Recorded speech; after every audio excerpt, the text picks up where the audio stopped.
Did she say what kind of animal it was that attacked her? So yeah, they're saying it's some type of animal attack. Statistically, there's been more animal attacks, mysterious deaths, people gone missing. In other news, local authorities remain perplexed by the animal attacks. What attacked you in the woods? An animal. What else could it have been? Welcome back to It Was an Animal Attack, home of the supernatural drama series. I am Fadzai. And I'm Sandile. And today we will be continuing our deep dive into Alaric Saltzman. Did I make that up? Does he have a middle name with a K? I don't know where that came from. In the from. book, he has the K. Okay. I don't think they mention it in the show, but I've also been saying Alaric Saltzman because it's so much fun.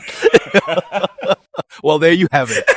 No proof that he doesn't have the K in his name. Picking it up in Season 3, we begin one of my favorite arcs in the Vampire Diaries. Season 3, as I've often said, was a very good season. Possibly the peak, in my opinion, the peak of the show's writing. I would agree. There's many moments later on that are definitely good, but like as a whole, this season is like the best. Episode 11, Alaric walks in on Elena, who is beating the stuffing out of a punching bag. He can tell her emotions are running high and she's channeling her frustration into training, but he seems impressed nonetheless. The two of them discuss how he died the day before and the Gilbert ring didn't work the way it was supposed to. And Alaric jokes that the ring is running low on batteries. They also discuss how they've agreed to have Damon compel Jeremy so that he can leave town and go to Denver. But Elena says that if these rings have a shelf life, then Jeremy is not safe. And neither is Rick. She then asks Rick if he's spoken to Damon today, seeming anxious that Damon might have told Rick something about her. Yeah. It's Elena nonsense. I'm not going to get into it. Yeah, I didn't want to say it, but the reason she's beating the stuffing out of that practice dummy is because she and Damon kissed, and it's this whole thing. So, yeah. Just for context. Just for context's sake. But also, it's interesting how they are visualizing and considering this issue of the Gilbert rings, and that it is a failure of the ring's function. Like, they have a limited use, and it turns out, well, it could do it forever, just with very lasting effects. We will come back to discuss, I think we did discuss it last week, how the ring didn't heal his injuries, but only that one time, and that's like never an issue again. Never brought back, never addressed. But it's interesting that they're like, oh, these rings have a shelf life, because in the Vampire Diaries, we have like active spells that I guess are ongoing, that when the witch who cast them dies, the spell ends and no one is surprised. But then we have like curses or enchantments or whatever that is like, oh no, this will last forever. Vampires wear their daylight rings long after the witches who made them are dead. The Gilbert rings were assumed to be able to work forever. The silver daggers work. The only thing I know in this universe that it was like, a witch spelled this, but it was not meant to last forever, is the Gilbert device, which specifically was designed to work only once. Later on in the episode, Alaric and Damon show up to the Wickery Bridge Restoration Fundraiser, a front for yet another Founders Council meeting.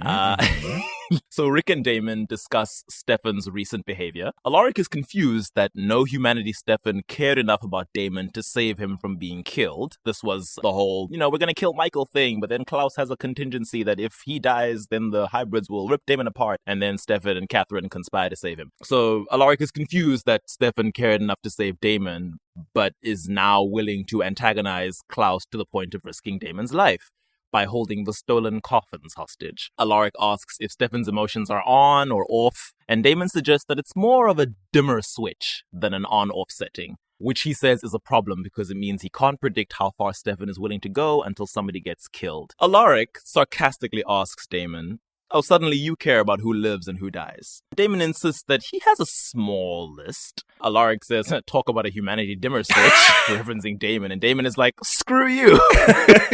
Okay. I must say, this season 3 era, I had not realized, like watching it all at once, the sudden shift in their relationship to like bosom buddies is kind of jarring. Yeah. Because in season 2, it was still sort of that like, well, I don't really like you, but we're working together because, common goals and whatnot. And then all of a sudden season 3 is like, they're besties. And I'm like, okay. Are they? Maybe we should have given Rick a bit more screen time to like really show why he and Damon are besties. I'm like, I believe you. I just don't think it's like boiled for long enough.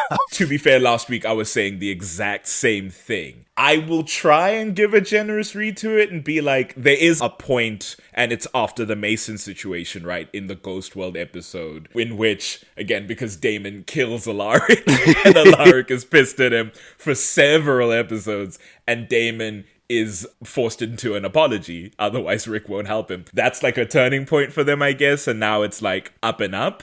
But yeah, it's not the most clear cut. It's not as clear a friendship journey as, say, a Stefan and a Caroline, who you see very often building their friendship over time in these same seasons, season 2 and season 3. Yeah. I buy it. They're very much like, I've seen those two guys, right, in my own real life. Like, I buy that they would be friends if you don't consider the actions of the characters in the show and what they consider like important. Which is the best way to serve Vampire Diaries. Yeah. Just don't consider the actions of the characters and you will enjoy your meal. I mean, calling what Damon gave him an apology is... I would not. A strong... But the show does. A strong read. But I mean, pin in that. That will come back, I will say. That does come back later on. So the two enter this function, and Alaric asks if a council meeting can never just be a council meeting. And Rick, the answer is no. Inside this function, Alaric is looking at a display model of the Wickery Bridge. Oh yes! Something that I did forget to mention last week is that Alaric has already met Meredith by this point. Yes! I believe it was at the hospital when they bring him in. Yes. When he... that whole ambulance situation. So while he's looking at this Wickery Bridge display, Damon comes over and tells him that that's where Elena's parents died. And oh my God. Alaric asks Damon if he knows what's up with Elena today. And I'm like, okay, good. Alaric did sense that Elena's drama might be Damon-based. Now he's in this weird position that he sort of stays in for the rest of the season because it's like father figure to Elena, but also best friend to Damon. Yeah. And it's like, you think about the implications it long of enough. that. And I don't want to think about it. That's what we're seeing here now with Alaric being stuck in this, like, yeah, it's my friend Damon, and, you know, he's a bit of a dick, but I do see some good in him, but also it's now like, but not with Elena, not with my surrogate daughter. Right. Like, don't mess her around, Damon. Right. And it's like, Rick, not you being yet another man on this show who tolerates his shitty friend's behavior towards women until it's a woman you care about. That's what I was saying in the last session of, like, if we're gonna give Matt shit for his behavior, Rick has to go in the same bucket. Because the moment he becomes friends with Damon, it's a lot of being like, Damon, yeah, he means well, whatever. And then when it comes to Elena, that's when it's like, Damon, you've got to take a beat. So, not that it's out of context, especially in this show, for people to go, well, some things are fine so long as they don't affect the people I care about. Oh, right? yeah. That is a common thread with characters in the show. You know what? It's funny that the Mystic Falls gang, a lot of them judge and criticize the Founders Council as like, oh, our old school parents and their backwards insular views. And I'm like, you essentially become your own version of them. You are like the Teen Titans to the Founders Council's Justice League. You are insular, you protect you and yours, you make all these calls that you don't have the right to make. I would love if that was what the show was about, right? That it's like watching these characters become the people they decried and they rallied against at the beginning. So the like cool. slow descent as the Mystic Falls gang becomes the Mystic Falls Founders Council. Yeah. But that's not what it's about, right? That would have been so cool. Because, I mean, they're all, like, descended from these prominent families. Even Matt, as we eventually learn. Exactly. Alaric insinuates himself into the council eventually as guardian of the Gilberts. Road's not taken because Bonnie, as we know, is in the same position Emily is in as connected to those founders. Yes. So, like, it all is very clearly that, but not on purpose. So, yeah, Damon says that whatever is up with Elena, Stefan is probably to blame, which I'm like, okay. Bold of you, okay. But I guess Stefan is doing a lot this season, so maybe you genuinely believe that. He walks off to get a drink and write a check, and he says they'll leave right after. And then Meredith Fell comes over. Ooh, Miss Tori DeVito, straight from Pretty Little Liars. Love to see her. See, now I knew her from One Tree Hill, which Oh, was she really? What season? I think it was the first post-high school season. So it might have been like season 5. That was There beyond was a time jump. Exactly beyond where I stopped watching. I Oh, stopped okay. in season 4. Okay, so spoilers for anyone who is intending to watch One Tree Hill's 5th season, which came out in 2009. But they're like out of school. I think it's 5 years later because the baby that Haley has at the end of her high school career is now like a 5-year-old. So Tori is a nanny who is hired to take care of little Jamie, who is Haley and Nathan's kid. She's one of those nannies that like sleeps over at the house, and then she starts to try and seduce Nathan. Celine, right. Siren Celine of season 8. Gotcha.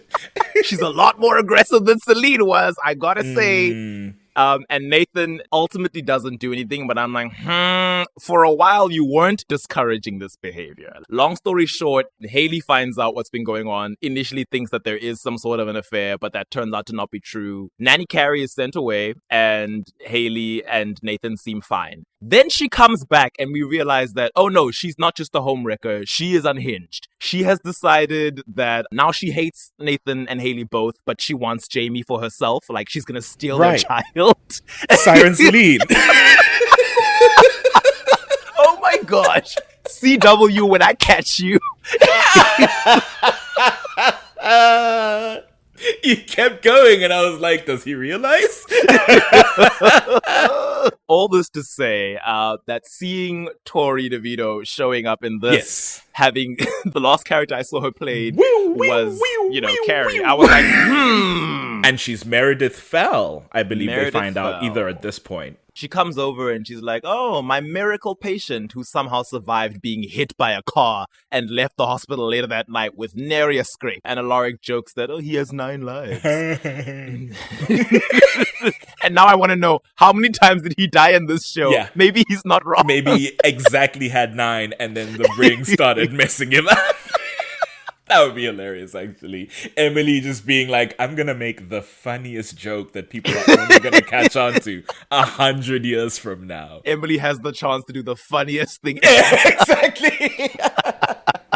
So Meredith says, well, having 9 lives is not a bad thing to have in a town with a vampire problem. And then Alaric is like, oh my gosh, you know about things? Are you on the Founders Council? And then she's like, well, yeah, I'm at Fell, so I'm in the know. But I'm not like on the council. Like, I just know. So I have to assume that in Mystic Falls, when you reach adulthood in a founding family, they just tell you whether you want to be a part of it or not. I guess so. Unless you are... Well, I guess Mason left knew. before. He just didn't want to be a part of it. Because I think he knew But about he vampires. only found out when he turned, right? Because he didn't know there were wolves. But then that could be because the family clearly for a couple generations didn't know. Yeah. Because it could be that he found out because of Catherine. And that's how he learned all about this stuff. It could I be. don't know. Mason, if only you'd been around longer. We know who to blame. Anyway. Yeah, she confirms that she's in the know because of her family. And they briefly discuss the Wickery Bridge. And Meredith says she hates the bridge because her senior prom date dumped her on there. And Rick jokingly asks if she threw him over the bridge afterwards. And Meredith jokes that she should have because she's been holding on to a grudge ever since. And I'm like, Nanny Carrie, I don't like when you say things like this because... You've got a vibe about you that feels like, actually you might be up to something. And that's obviously why they cast her. Later on, Meredith is having an argument with Brian Walters, who is her aforementioned senior prom date. And we hear Brian warn her that she is risking her career and she has no idea what she's messing with. But Meredith doesn't want to listen to him. And as she tries to walk away, he grabs her arm and is like, whoa, dude, okay, let's dial it back a bit. And Alaric, noticing the pair, walks up to them and asks if everything's all right. And I was like, you like to be this knight in shining armor, Rick, don't you? Because you did a similar thing with Logan Fell, vampire stalking Jenna, who wasn't even your girlfriend either at that point. Rick rolls up and tips his fedora. Is this man bothering you, queen? But to be fair, he is that guy to be like, listen, I recognize I'm a pretty big dude. I can diffuse a situation just by showing up and being like, do we need to go? And most people would back down. That's true. So, might as well use that for good. Tall, big men, use your powers for good. But Alaric asks if everything's all right. and Meredith's like telling Brian to back off. So she's showing that she's not a damsel. She's capable of being like, go away on her own. And Brian is like, everything's fine. And Rick, very similar to his scene with Richard Lockwood and Tyler and Jeremy in season 1, doesn't back down. In that scene, Richard is like, go inside. And Alaric is like, I don't want to go inside. And in this scene, Brian is like, everything's fine. And Alaric is like, it didn't look fine. And I'm like, oh, he knows who he is. He said, I don't suffer a man who thinks they're just going to threaten the less strong people around them without facing consequence. Let's go. But Brian scoffs and warns Alaric that he might want to get to know Meredith before he becomes her white knight, because she is, quote unquote, kind of a psycho case. And I was like, all right, you just sound like a jaded ex, but also Nanny Carey. I do love that in 2009, we're just in that space where the transition's happening, where it's like, my psycho ex, this psycho bitch went crazy on me when we broke up. And then coming into, okay, but what did you do, my guy, to warrant that response? We're actually now trying to shuffle that misogyny off. But then the show goes, actually, have you considered? She might be. Maybe. So then Alaric does call him out. He's like, oh, you're that guy. The guy who's looking to get his teeth kicked in. And I'm like, Rick, in season 1, you said you weren't quick to violence. And ever since then, I feel as though it's been retconned away. I mean, no, listen. Much like your criminal record. This is when it comes in. I'm not opposed to the idea that being galvanized by the shit that's happened this past 2 seasons is like some of that patient veneer is wearing away a little bit. That's fair. Also, he's a high school teacher. That would wear away my patience too. Brian walks away. He's like, you know what, man? Life's too short. That's his advice, I guess, to Alaric. Like, life's too short to get involved with Meredith? Or is life too short to fight you for her? I'm not sure. But Meredith's like, Brian, just go away. And then he leaves. And then Meredith's like, yeah, that was my ex. And Rick says, oh, you definitely should have thrown him off a bridge. And I'm like, They're flirting. They're flirting. Leave them be. They're flirting with the kind of stuff that you don't want to be on record if something happens. Because then the court will be like, did you and this woman discuss throwing this man off a bridge? And it's like, okay, I'd like it to was remind a you this is admissible as joke. court evidence. It was hyperbole. Meredith informs him that unfortunately she has to work with Brian because he is on the Founders Council. He's the medical examiner. And she says he's the guy who signs his name under cause of death, animal attack. So actually... What's his name again? Brian So thank Walters? you, Brian. Thank you. We owe you everything. You set us on this path. Yeah, Meredith gets a page from work, and then she leaves, thanking Rick for his hero moment. The next day, Meredith comes to the bar and finds Rick day drinking, and it really is the season where Rick's alcoholism, just skyrockets. He opens Because before I was like, grill. they're always like, he's a functioning alcoholic, and I was like, okay, that seems a bit harsh. And then I was like, oh wait, no, I see it now. Season 3, it's definitely constantly got a bottle in his hand. Yeah, or like a glass of bourbon. Not even the glass of bourbon, right? Where it's kind of classy. It's always like, I have a bottle. I'm The at whole the bar bottle of hunched bourbon. over. It's rough.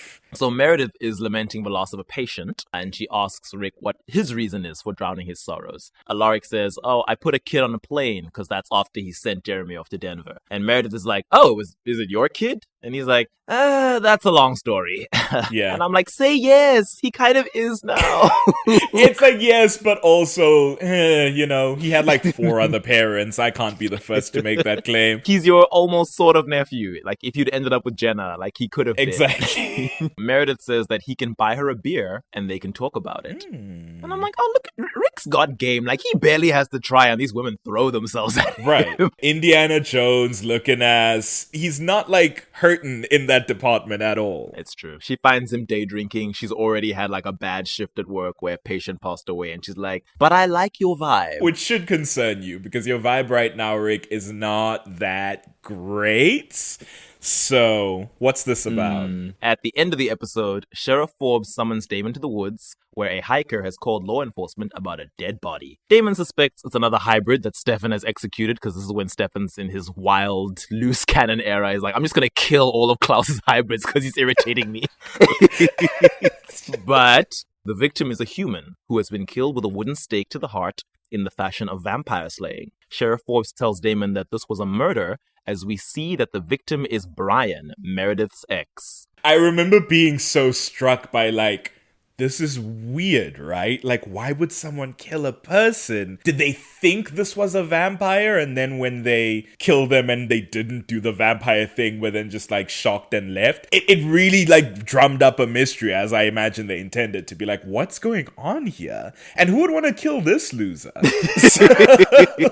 And then you kind of go, oh, he was on the council, he covers up a bunch of stuff. But then why would a vampire want to kill that guy? He's actually doing them a favor. Episode 12, The Ties That Bind. Alaric and Meredith are at the grill. He offers to buy her a drink, but she declines because she has ward rounds soon, and she says a drunk doctor is a bad doctor. Rick quips that depends what kind of a drunk she is, and Meredith says, I'm an angry one. Ooh. And I was like, rowdy. Okay. Rick then asks her out to dinner later, and she accepts enthusiastically. She leaves as Damon comes in and joins Rick. Damon asks about her, and Rick explains that she is a doctor, but he's very open about his interest in her. Damon declares that she must have some damage because apparently being hot and smart is too good to be true with some kind of catch. I was like, Damon, what? Like, Damon, aren't you 25? First of all, this is so childish.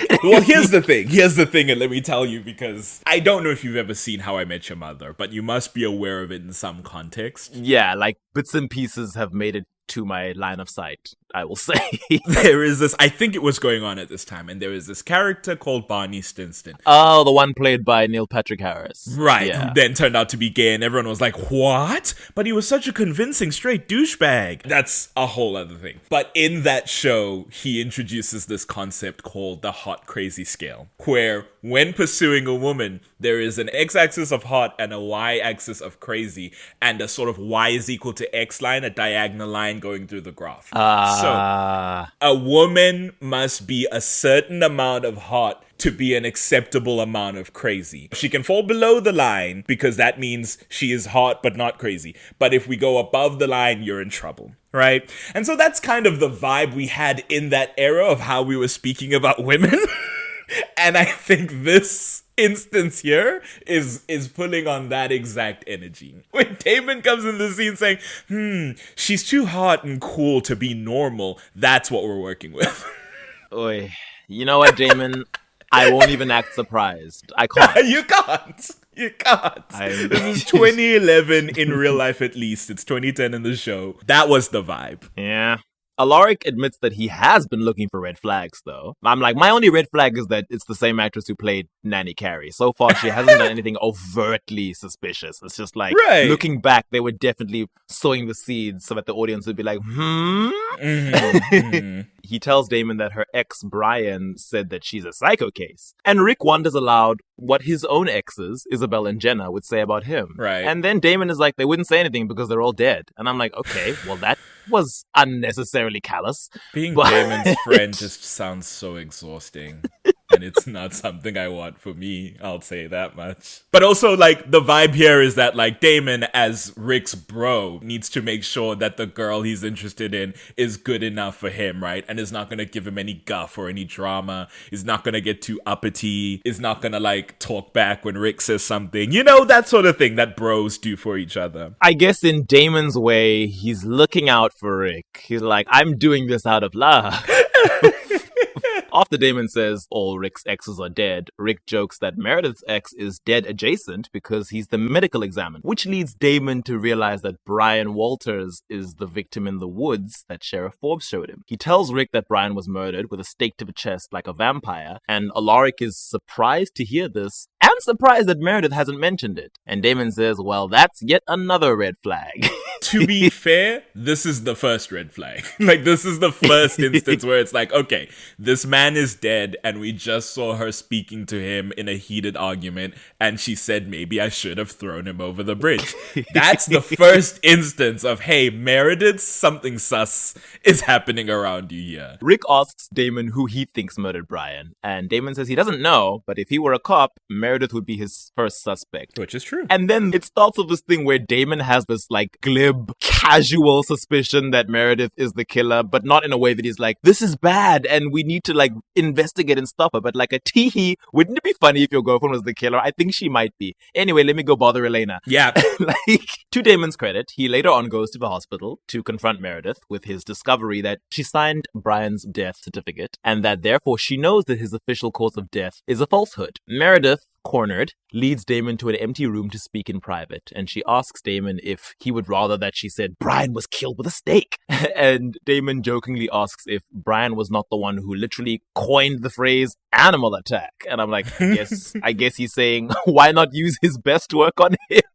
Hey, it would only be fitting. A closed chapter. He says that he's investigating Meredith because Rick is his friend and Rick likes her, and her being a person who murders the men she's been involved with would be bad for Rick. Meredith is indignant that Damon suspects her of murdering Brian and says that Damon should be looking into how his friend came into the hospital with life-threatening injuries, but left soon after without a scratch. Damon relents and goes to leave, but when his back is to her, Meredith tranquilizes him with a vervain syringe and steals some of his vampire blood. Yeah. After he wakes up, Damon goes to Alaric's place and finds him working out. He continues to insinuate that Meredith is the suspect, annoying Rick to the point where he stops exercising. But then Damon jokes that, no, Rick should continue his reps because he's going to want to bulk up for the purpose of self-defense if he intends to date Meredith. This whole arc, I swear to God. He then informs Rick that Meredith vervained him and made off with some of his blood. And Alaric asks when Damon even came into contact with Meredith. Right. And Damon is like, well, I went to the hospital to interrogate her about her ex-boyfriend's murder. Problem number one. Yeah, he tells Damon that he said he would handle the situation himself. But Damon insists that he has helped Alaric by proving that Meredith is indeed a quote-unquote psycho. Which I'm like, oh, because she steals blood from people without asking, Damon? Imagine someone doing that. Who could imagine someone doing that? Alaric goes to the hospital to confront Meredith himself, and she's surprised that Damon has already spoken to him because she's like, that dose of vervain I administered should have rendered Damon unconscious for several hours. But Rick explains that Damon, like Stefan, drinks a little vervain every day to build up a resistance to it, so that people like her can't use it to get the jump on him. So at this point, Rick is a bit like, now I don't really trust you. You're being kind of shady. Why did you drug my friend? Just then, some paramedics bring in a badly injured Bill Forbes who has been mauled by Tyler, and Meredith goes off to treat him, and she says that if Rick wants to know what she's really about, then he should stick around. And she later reveals that she uses stolen vampire blood to heal her patients when all else fails, because she hates when people die. And I was like, oh, well, now I feel like you aren't the killer, because you've just said you value human life. But maybe you're lying. Maybe this is a whole smokescreen, but I'm kind of liking your vibe here. And the fact that you dropped Damon and used his blood for something good. A net balance in the universe, I think. But also, I just had the dumbest thought. I was like, yeah, that's like the scene towards the end of Ratatouille. You know that scene when Anton Ego comes to eat at their restaurant to review, and he's like, I want to see the chef to give my thanks. And they're like, if you want to see the chef, you have to wait until the restaurant closes. And then they show him a rat. She injects Bill Forbes with Damon's blood, and then he heals from injuries, which she claims he would not have been able to survive otherwise. And Alaric considers the situation with something between fascination and surprise. This doctor steals vampire blood to heal people, filing that away for later. At the end of the episode, Rick takes Meredith to the Gilbert home and shows her his vampire slaying kit. Not a euphemism, I put in brackets. I've got a whole lot of steaks for you to check out. It's like, excuse me, I'm a good Christian woman. But I like this moment of them like coming out to each other about their secrets to do with the supernatural goings on, because it's quite cute. Unlike with Jenna, unfortunately, who was in the dark for so long about all this shit, to meet this girl and be very interested in her, and then it comes out, oh, she's already on the level. Not just with knowledge of the things that are going on in this town. The fact that she is involved in a way, at least at this point, that you can view as like, you're helping the humans. And you're trying to keep the vampire stuff away from people. Meeting as equals. I'll show you mine because you showed me yours. Mm-hmm. Not a euphemism indeed. Meredith muses that he must be trying to get out of taking her to dinner. And that's why he's now like showing her these sharp pointy sticks and like crossbows and vervain grenades.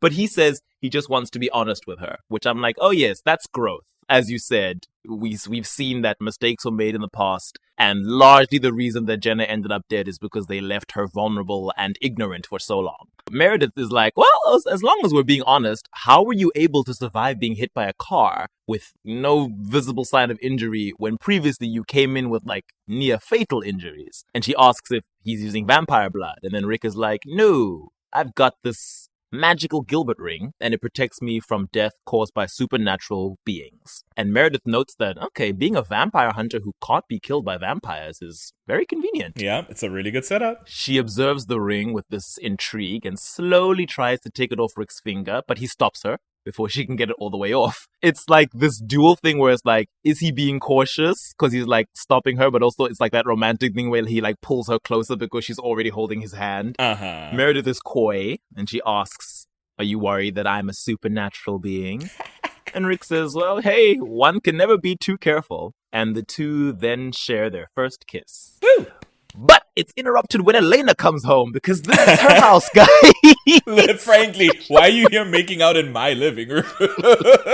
Oh, Elena like awkwardly apologizes for the intrusion, but Meredith excuses herself and heads out. And once she's gone, Alaric starts like apologizing in earnest. He's feeling guilty and embarrassed for bringing a woman home to the Gilbert house. And he stammers that, this is Jenna's place. It's your parents' place. But Elena cuts him off and she tells him that it became his home too the minute he started sleeping on the couch. She notes that she and Jeremy needed Alaric and he stayed for them. And she thanks him for that. And she says, I know it's hard, but Jenna's gone and you're allowed to move on. So she gives Alaric her blessing to pursue this new romance. Beautiful. It very much is like recently widowed dad. It's that kind of talk that you have to have as like a family that has lost somebody to be like, and now to pursue this new thing and worry it might sully the memory. All these moments in season 3 that highlight this like Gilbert clan and Rick's position in it are really nice. That's so true. It is so beautiful, this daddy-daughter relationship. And my fault for focusing so much on the Jeremy of it all when it came to Alaric, because I'm like, no, like Alaric truly became Elena's dad. Right. Worrisome how he was on Team Damon for quite a while. But you would be led to believe once you get to a certain point in the show that like Rick and Jeremy were like this. And to be fair, they very well could be in disparate moments and kind of in the background, you take that on good faith. But in terms of what the text is putting in front of you, Rick and Elena are like this. I'm saying like this, but it's an audio medium. I've got my index fingers locked together. The two of them become really close in this season. I'm sure everyone figured you were doing that. Fair enough. The next episode that Rick appears in, Bringing Out the Dead. Elena comes downstairs in the morning to find Rick rummaging through the kitchen cupboards looking for aspirin. And she's like, you're hungover. Sort of like a light way. She's not judging. She's just like, And Alaric admits that he drank a lot the previous night because of all the weirdness. And Elena reminds Rick that he doesn't need to feel guilty for inviting Meredith over, but he counters that he does need to feel guilty for drunk dialing Meredith at 2 a.m. Elena's like, ooh. Oh, that's rough. Ooh, cringe. Elena asks, like, what did Meredith say? And Rick says, I'll let you know as soon as the aspirin kicks in and I remember the conversation. That's important for later. Then Sheriff Forbes shows up and she's like, yeah, there's this ongoing investigation into Brian Walters' murder. We found out the stake that was used to kill him was from the set that Elena's parents owned, and that Elena's fingerprints are the only set that were discovered on the weapon. So now it's like, we're full on in murder mystery mode. Later on, Elena calls Damon to tell him what Sheriff Forbes discovered. He's on speakerphone, and he, Alaric, and Elena discuss the murder mystery. Damon still suspects Meredith, but Alaric is defensive and says Meredith could not have used the Gilbert vampire-slaying equipment to kill Brian several days ago, since Rick only showed it to her last night. And Elena agrees that it can't be Meredith. But her reason is that she's just like, I refuse to believe Rick's luck with women is that tragic. It's like, that's not a game of odds to play with the universe, Elena. I cannot caution you enough. Later on, Caroline goes to the hospital to see her dad. She talks to Meredith, who tells her that Bill threatened to get her medical license revoked. Yeah. And I was like, not Bill Forbes being a Karen. In this town, he is the one. And I mean, he is a gay man. So really, a white woman. A southern gay man. Exactly. But also, like, the clashing of ideologies on the council of, like, someone who's an ultra vampire anti and someone who's like, well, they have their uses and I'm going to use them. Caroline tells her that her father has spent his life hating vampires, so he was not pleased to be healed with vampire blood. Asks if she can take Bill home now, but Meredith is like, oh girl, I discharged Bill last night. Just to shut him up. Okay, that man would not stop pissing me off. And Caroline is surprised because her father did not contact her to let her know that he was discharged. And the two of them enter a supply closet and find Bill's dead body covered in his own blood with a knife in his abdomen. It's so distressing. It's weirdly distressing in a show that's considerably violent and bloody to see this man with a knife in his stomach tucked away in a supply closet of a hospital. I don't know what it was about that just like chilled me when I saw it. It's like a very human sort of demise. Yes! Like a person could do this. In a show where everyone's getting like drained of blood and like their heads are being ripped, and then it's like, no, this man was just stabbed by a person. And poor sweet Caroline is distraught. Elena reminds her that Bill had vampire blood in his system, and suddenly Bill revivifies. Later on, Caroline is in a private room with Bill, trying to get her in-transition father to calm down, and Elena enters and asks Bill if he saw who murdered him, and Bill says he did not. He was trying to sneak out a back door when someone came up behind him and attacked him. So the murder mystery is fully underway. Very interesting in a show where you can be undead, that it's like, oh, we have two murder victims. One of them is currently walking around and talking. Yeah. It's not something you usually see. It's like you can get the word of mouth testament from the victim of the murder to be like, what is the evidence?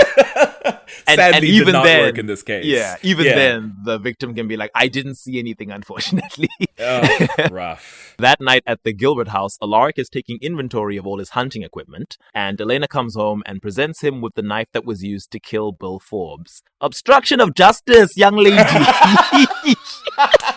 Although I will say it was Alaric who asked her to bring it, but I'm like, The law in this town is really what these founding families and founding family kids make it. Alaric confirms that the knife was also part of his set, and that therefore Meredith knew about it and where it was. And Elena says that doesn't necessarily mean that Meredith stole it. But Rick goes on to tell her that the stake used to kill Brian was not only indeed from their set, but it was in Damon's car the night of the fundraiser, when he saw Meredith and Brian arguing the night Brian was killed. So then Elena points out that Meredith was trying to save Bill Forbes with vampire blood, so it doesn't make sense that she would then turn around and kill him. And Rick says, well, he doesn't know what Meredith's motives would be, but they would be foolish to ignore all of this evidence against her. And I'm like, thank you for not being dumb, That is at also least. true. That is a very reasonable thing to say in the middle of this serial killing. Rick tells Elena that she should go be with Caroline, because obviously, Caroline's father is going through an ordeal. And Elena apologizes to Rick for all of this happening and urges him to be careful. At the end of the night, when Matt and Elena come home to the Gilbert house, they find the electricity out. Which, if you're South African, you're like, no, par for the course. Yeah, every other week. Listen, we've had a strong couple months, but we're all holding our breath. Now that the elections are over and it's time to start breaking promises. Exactly. They grab some flashlights and start looking for candles, only to discover a pool of blood on the kitchen floor and a bloody handprint on the wall. So they arm themselves with kitchen knives, and they walk out of the kitchen and see bloody footprints and more bloody handprints leading up the stairs. And they follow the trail of blood upstairs to find Alaric lying unconscious on the floor with a knife in his abdomen. Elena rushes to his side and wakes him, trying to pull the knife out. Rick, cries out in pain, and Matt is like, no, leave it in. I will die if you do this. He says Rick has lost too much blood already. Elena asks Rick who did this to him, as Matt tries to call an ambulance, but Rick says he doesn't know. Elena starts to panic because she can see just how much Rick has bled out, and Rick tells her that she has to kill him herself. Realizing that Rick is right, Elena's like, Matt, hang up the phone. If Rick dies a supernatural death, he'll be healed when the Gilbert ring resurrects him. Bold assumption to make, since it didn't do that literally the last time it was used. But it's a gamble, right? It's either that or wait for an ambulance to arrive when he's already lost the amount of blood they saw in that kitchen. I mean, that raises an interesting question in my mind. If the ring is broken and will bring you back from death, but won't heal your injuries, could you have someone on an endless loop where you just keep resurrecting them until medical help gets there because their injuries won't kill them if you kill them first. But you would have to keep killing them is the thing. And who wants to do that? It's harrowing enough to have to kill your surrogate dad one time. And now I'm in the ambulance just telling the paramedics, no, please trust me, I need to do this. As you go to kill this man in the stretcher. Matt is understandably freaked out, but Elena knows that Rick is dying and that this is the easiest way to be sure that they can save him. So she pulls the knife out and stabs him in the chest, killing him. This is, I believe, Rick's fifth death. Fifth death. Most of them have been murders, though. Like, it's usually someone intentionally killing him. Twice, Damon. Once it was vehicular manslaughter, because to be fair, Tony the hybrid was not aiming for him. I wonder how that would stand up in court. Like, if you kill someone, you're like, I was trying to murder someone else with my car. Then he pushed my intended victim out of the way and took the blow himself. So technically, Your Honor, I didn't want to kill him. How does the mens rea hold up in this situation? Sheriff Forbes calls to let Elena know that Meredith Fell has been in surgery for 6 hours. An operating room full of witnesses, so she has an airtight alibi and could not have attacked Alaric. And now it's like, the murder mystery deepens because the two people we knew were angry at Brian Walters the night he was murdered are now either a victim or someone with an alibi. So it's like, who is it? At this point, you really start to go, is it a ghost? I thought we closed out this ghost stuff. Is there a ghost showing up, killing people, and then disappearing? What's happening? She also tells Elena that Alaric is now the third member of the Founders Council to be targeted and that they have now cleared their only suspect. Alaric then resurrects and his injuries are mercifully healed this time. Yeah. So that's good. In the next episode, Alaric doesn't appear. It's Dangerous Liaisons. But Elena does mention that Alaric is in the hospital under observation. So I guess they don't trust the Gilbert ring that much after all. In the next episode, All My Children, Damon calls Alaric to ask him if he has heard from Elena. She's been kidnapped by Elijah. And Alaric says he hasn't, but reveals that Elena told him that Damon slept with Rebecca. Damon asks if Elena told Alaric about her attack of conscience over Esther's plan to kill all of her children. And Alaric says he isn't going to judge Elena for having a conscience and asks what Damon expects him to do. Damon, being Damon, is like, I don't know, lock her up in her room until all this is over. Yeah, it's all he knows. And I'm like, of course, now Damon sees that Alaric is like Elena's father figure and is like, oh, good, that means you can be another person I can trust to take choices away from her. To exert power over her and control her. It's like some of us believe that people should have volition and choices. And good for you, Rick. Rick says, well, I wouldn't do that if I could, and I can't, because I'm busy. It's just like, why are you friends with this man? God. And then Damon is like, are you with the sexy psycho doctor? God. Alaric tells him nothing, says goodbye, and ends the call. But we see that Rick is indeed with Meredith at the Mystic Grill. She asks if Damon still suspects her, and Alaric tells her that Damon is just judgmental. And Meredith then tells him that his x-rays were inconclusive. As a result of the Gilbert ring, Rick's knife wound was already semi-healed.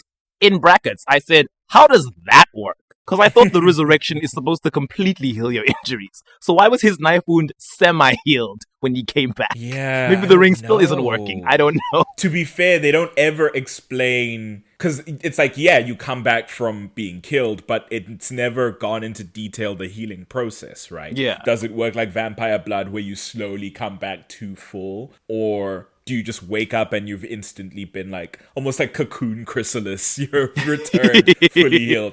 I don't know. Could be a slow process. But yeah, because the wound is semi-healed already, she says it's impossible to tell anything about who stabbed him. Like, you know, height, strength, the ballistics, male, female, whatever, all these forensic things. Alaric asks why he can't remember anything about the attack. And he's worried there might be something wrong with his head. So Meredith tells him that his CT scans came back clear and suggests he might have been compelled to forget. And Alaric asks if she's saying his attacker and the person who killed Brian Walters and Bill Forbes was a vampire. And Meredith tells him that, well, with no other suspects, it's the obvious conclusion. Then Klaus shows up. Yeah. So many fake outs. Klaus shows up with the newly undaggered Cole in tow. Having overheard their convo, he tells them not to blame his family or him, or vampires, just because their town has a serial killer at large. And I love how Klaus is like, for once, it's not me, guys. I'm evil, but I'm not this particular serial killer. It's like, I get it is usually me, but now come on. This is beneath me. God, Klaus with the comedic timing. They ask what Klaus is even doing there, and Cole is like leering at Meredith. It's like, ugh, Cole, I know last time you were alive it was like 1916. Yeah. But... He's a traditional old man. He knows that women are there for a good time and nothing else. No, that's not true. Cole's a progressive one, right? Cole was like partying with witches in the... Partying with whatever witches. time it was. Like a lot of the Michelsons, he's suddenly retconned into being a lot nicer when he gets the spin-off. But Klaus is like, no, my brother and I are just here to let off some steam. Later on, Damon and Stefan enlist Alaric in their plan to dagger one of the linked Michelson siblings, and Caroline lures Klaus out of the Mystic Grill, and once he's gone, Cole turns his attentions on Meredith. Could you call it flirting? He quote-unquote flirts rather aggressively with her. Harasses might be the word. Harasses her. She rebuffs him so bluntly, and he's like not taking the hint. And I'm like, is it because you don't know what's happened in the last 100 years? Coda's like, you can't say no to me. I'm rich and a man. You still think that when a woman says no, she's telling you to come closer. It's like, that was never the case, but also you're a vampire, so. He goes up to her and is like, a woman of your caliber should find more suitable company. I can help you there. I'm Cole. What's your name? And she's like, none of your business. Oh! And I was like, yes, Meredith. Clearest sign. She's talking to a 1,000-year-old man. She said, I don't care. He's like, let's try that again. I'm Cole. And then she goes, why don't you get lost, Cole? And she's like playing pool and trying to ignore him. And he's like, no, I don't think I will. I happen to like pretty little things with sharp tongues. And I was like, oh my God, awful person. He's my least favorite one. Honestly, of all of them, he's my least favorite one. He was always my favorite, actor. I know. Notwithstanding, but... as a character. I loved him because he was this wild card, and the originals are all their own flavor of evil. Finn was fine in the Vampire Diaries. Once we get to New Orleans, damn. Yeah. Damn. Yeah. Finn's up there for me. I'm like, interesting. What have you got cooking? Does help that the actor that plays him in the originals just like elevates the performance. Oh yeah, he's so good. And so distinct once he's playing himself, like Vincent. Yes, Vincent. Yeah. Cole like follows her and literally backs her into a corner. He's like trying to touch her face. It's very creepy. And then Alaric comes over, ever the White Knight. He's like, I'm pretty sure she told you to get lost. And Cole is just like, I'm pretty sure I don't care. He doesn't even turn around to look at Rick when he says that. The lady said no to Fedora again. Now that I'm thinking about it, actually. Alaric's like he's conventionally attractive. Because listen. So Cole is his usual cocky, hostile self, and when he turns to face Alaric, probably intending to start an altercation, Alaric quickly daggers him, neutralizing the original vampire and all his vampire siblings. This, however, still doesn't affect Klaus, who's a hybrid and, the silver dagger, blah, blah, blah. Not affected by silver because reasons. As described, yeah. But Klaus feels the pain of the dagger and immediately realizes something is up. Rightly predicting that Cole has gotten himself in some trouble, Klaus races off to his rescue. I love that he's like, it could be any one of my siblings, but I know it's Cole. It's gotta be. So Alaric is moving Cole's lifeless form through the Mystic Grill's side door that leads to that alleyway outside, and the Salvatore brothers are waiting for him there. Just as Damon is telling Alaric to thank Meredith for her hand in their plan, Klaus vamp speeds over to them and he yanks the dagger out of Cole's chest. He throws Alaric to the side, slamming his head into the stone wall. Oh. I'm like, damn, okay. And Stefan tries to attack him, but Klaus easily tosses him aside as well. Later that night, Meredith and Alaric are at Meredith's place, and he wants to go out and help the Salvatore save Elena. But Meredith insists that he stays put while she examines him because he might be concussed, which we will see happens quite a lot to Rick. Alaric says it's embarrassing getting his ass kicked on a date. Okay. And Meredith jokes that, well, that's what he gets for starting fights with the Michelson brothers who are 30 times his age. I love that she quickly went 30 times his age, and I was like, wow, she did that math really quick. And then I was like, oh, yeah. Right, Dr. Brain. She tells Alaric to rest because the Salvatore brothers will take care of Elena, while she, Meredith, will take care of him. Good. At the end of that episode, Rick wakes up, still on the couch at Meredith's place. He's on the couch, she's in her room on the bed, and I'm like, yeah, we're not there yet. Mm-hmm. The lights are all off, and Meredith is asleep, and he wanders into the kitchen in search of painkillers and stumbles upon folders from the case files of the recent murders, as well as a knife. I don't know whether this question is answered later on, but I'm like, is this the murder weapon used to kill Bill Forbes? Or is it the knife that Alaric was attacked with? Either way, how did she get it? I think it might be answered later on, but if not, that's just up in the air. Suddenly, Rick hears the click of a gun cocking, and he turns around to see Meredith standing in the doorway with a pistol pointed at him. And she's like, you weren't supposed to see that, before she fires the pistol with a bang. I was like, Nanny Carey, I knew it! I kind of love Meredith. She has such an energy about her. That click of the pistol, and you turn around and see her, I'm like, oh, you're kind of a badass, aren't you? In another world, these two together, like, killing the vampire game. I just need her in a leather jacket with that gun, wooden bullet gun this time, and they're riding together, slaying vampires. I don't know. In the next episode, 1912, we get a 1912 flashback where some ancestor of Caroline's, Sheriff Gerald Forbes, and some Salvatore family ancestor, I think his name is Zachariah, they're discussing a council member's recent murder. As the Salvatore ancestor walks home, he's stabbed and killed by an unseen assailant. Back in the present, Alaric wakes up in a jail cell. In what I assume is the sheriff's station, he has blood seeping through a wound on his shoulder. Damon arrives, and he and Liz speak to Rick through the bars of the cell. Damon can't believe that she's arresting Rick. He's like, oh my gosh, how dare this officer start to do her job without our say-so? The Right. corrupt Mystic Falls gang. And Liz says that she's merely detaining Rick and that the cell is for his own good. She tells Rick that he was shot, but that Meredith healed him with vampire blood. And Rick is like, yeah, Meredith is the one who shot me. It's such a bizarre situation. And Liz says that, well, Meredith claims that she shot Rick because he came at her with a knife. And then Rick is like, yeah, a knife that I found hidden in her things.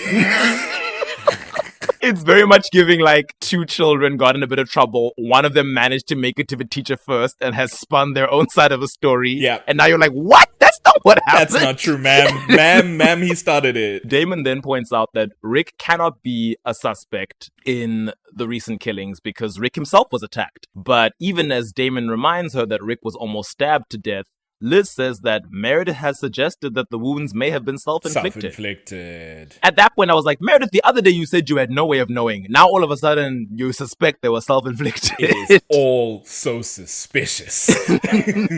The red flags, the sirens are going off in my head. Rick is incredulous at the thought that Liz believes that he could have stabbed himself. And Liz tells him that she doesn't know what to think because she has nothing to go on except murder weapons from Alaric's stash and Meredith, a respected founding family member, pointing the finger at him. And I'm like, oh, is that what we're doing now? She's high class, so if she throws an accusation... She said, I don't care about this family true. bullshit until it works in my favor. I do like how suddenly in this murder mystery era where we're dealing with law enforcement and how to handle these human situations, suddenly Liz is like, I have to do everything by the book. Suddenly a little forgery, a little obstruction of justice, a little evidence manipulation. Oh, that's out of my hands. But I guess it does inform her character. She's like, I take my job seriously. I bend the laws when I'm fighting these supernatural beings against whom I wouldn't stand a chance if I obeyed all the red tape. Later on, Damon meets Stefan at the grill and discusses the murders / attempted murders with him.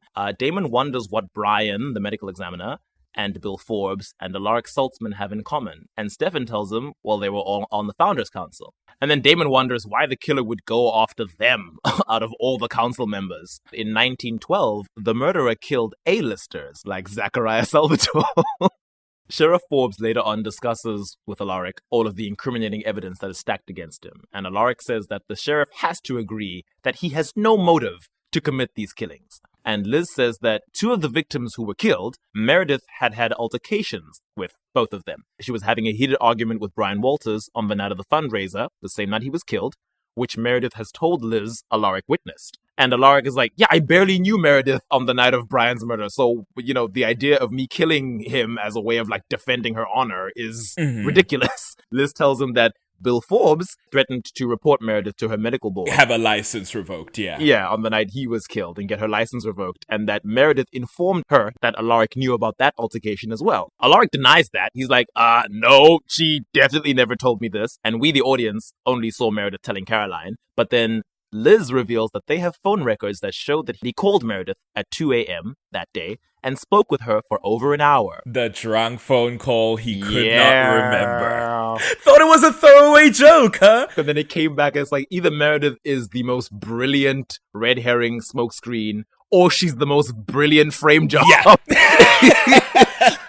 She's been playing the longest game you could ever imagine. It's like, oh, old alcoholic Rick over here drunk dialed a girl and spoke for an hour. No, it's in the murder mystery.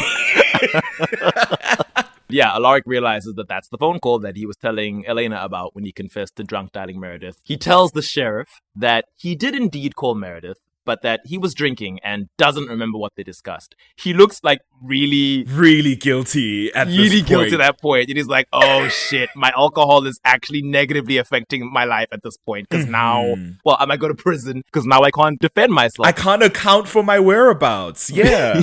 It's like, I believe I'm innocent, but I can't say that with absolute certainty because I was drunk. And Liz asks if Rick has an alibi for the night that Brian Walters was killed. And Rick says that, yeah, he was at the fundraiser until midnight, and Liz even saw him there. But Liz says that, well, Brian's time of death was between 1 a.m. and 3 a.m. So, always a window. After midnight. Yeah. And Rick insists that he must have been at home sleeping by then. But he stammers and doesn't really seem so certain of himself anymore. Back at the grill, Stefan suggests to Damon that his old friend and mentor Sage could have been the one murdering people in 1912.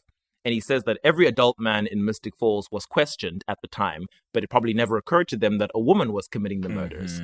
Which I'm like, well, that's on them. Sorry they didn't watch Women Who Kill. Sorry they weren't aware. Elena confronts Meredith outside her work. Meredith is due in surgery, and she tells Elena that whatever case she's here to make for Alaric's innocence, she had better make it quick. And Elena says she doesn't have to make a case because she knows Alaric didn't commit the murders. And Meredith asks Elena how she can be sure of that. She says that Alaric might live with her and care for her, but she asks if the girl really knows anything about him. And Elena insists that she knows enough, so Meredith reveals what she knows. And this is where that criminal record that was spotless or near spotless in season 1 suddenly becomes a little like, what's going on? Like, it gets bad. I'd actually forgotten some of this. She tells Elena that Alaric was arrested 4 times before the age of 21 for fighting. She also tells her that while he was a student at Duke University, Alaric's wife Isabel filed a restraining order against him twice. Although she notes that Isabel did still end up marrying him, so that might say more about her than it does about him. And I'm like, okay, all right, shady. Meredith, I think you can relax it a little bit. You have no context for the fact that, yes, Isabel was then batshit insane and then became a vampire and evil incarnate. To start casting aspersions on people you've never met, okay, maybe calm down. But also, you mentioned that, like, there's a knife that she just managed to get her hand on. Clearly, she's got wheel spinning and she's got contacts and she can just get stuff. It's like, I think these were records that were sealed that she got unsealed somehow. She made a call and said, listen, I can help you out in this certain way. If you just let me know what's the dealio with this old man over here, because I'm trying to make a case. And they were like, absolutely, Meredith Fowle, you've always looked out for me and my family when we were in need. And it's like, what? Meredith? What's your deal? What do you do on the down low? There's a whole interesting thing you could spin there. She's so calculating. It's such a joy to, like, explore what exactly is going on with her during this arc. Because it's like, even if you believe she is innocent, it's like, okay, but what are you doing? Right. Why do you care? What are you up to? Maybe she healed some senator's child with vampire blood at some point. They were like, you miraculously saved my child. Now I'm in debt to you. And she said, excellent. I have a legal document that I need to get a hold of. But yeah, anyway. Elena is in disbelief and accuses Meredith of making all of this up. And it's like, well, Elena, who are you trying to convince? Meredith chastises her for taking pity on what she calls a borderline alcoholic vampire hunter and never thinking to look any deeper into his life. So the way she says that makes me think that these records were like available to the public. If she's saying, Elena, why didn't you suggesting do any Elena should know. Yeah, but it's like, if that's the case, then that doesn't make sense because we know Sheriff Forbes did a background check on him. So I don't know. Retcons, I guess. So then Elena, at this point, she's like, how could you do this to Alaric? He didn't kill anyone and you know it. And then Meredith responds, you date vampires, Elena. It shouldn't come as a shock to learn that your guardian is a murderer. And then she walks away. This and is I'm like, actually damn. your fault, Elena Gilbert. Drops mic, walks away. And you know what? She could very well just be like spitting right through her teeth. But it certainly works on Elena. The mind game has been played, right? Meredith fell. What are you up to? So later on, Elena and Matt break into Meredith's place and snoop around, hoping to find some evidence that she is framing Alaric. They find a box with case files on Brian and Bill's murders and on Alaric's attack. As Matt and Elena continue to rummage through Meredith's folders, Elena observes that she has hard copy files of all sorts of information on Alaric, from medical records to old court documents. And Matt finds that she also has an old Gilbert Ancestors journal in her collection as well. And Matt discovers something else. The time of death, according to the county coroner's office, does not match the official time of death that the medical examiner gave. I assume this is a Mystic Falls medical examiner who has replaced Brian Walters at this point. May he rest. Just then, they hear Meredith returning sooner than expected, so they pack up her files and hide in the closet just before she enters her apartment. And then she's so sneaky. They wait until they think they hear her leave because she comes in to get something that it seems like she left. From their perspective, we can hear the door being opened and closing again. They're like, okay, she's gone. They come out of the closet to find her standing right there waiting for them. She walked to the front door, opened it, closed it, and stayed in the flat. And was I know someone's here. I'm gonna get them. And then what does she do? She immediately reports them to the cops because she's...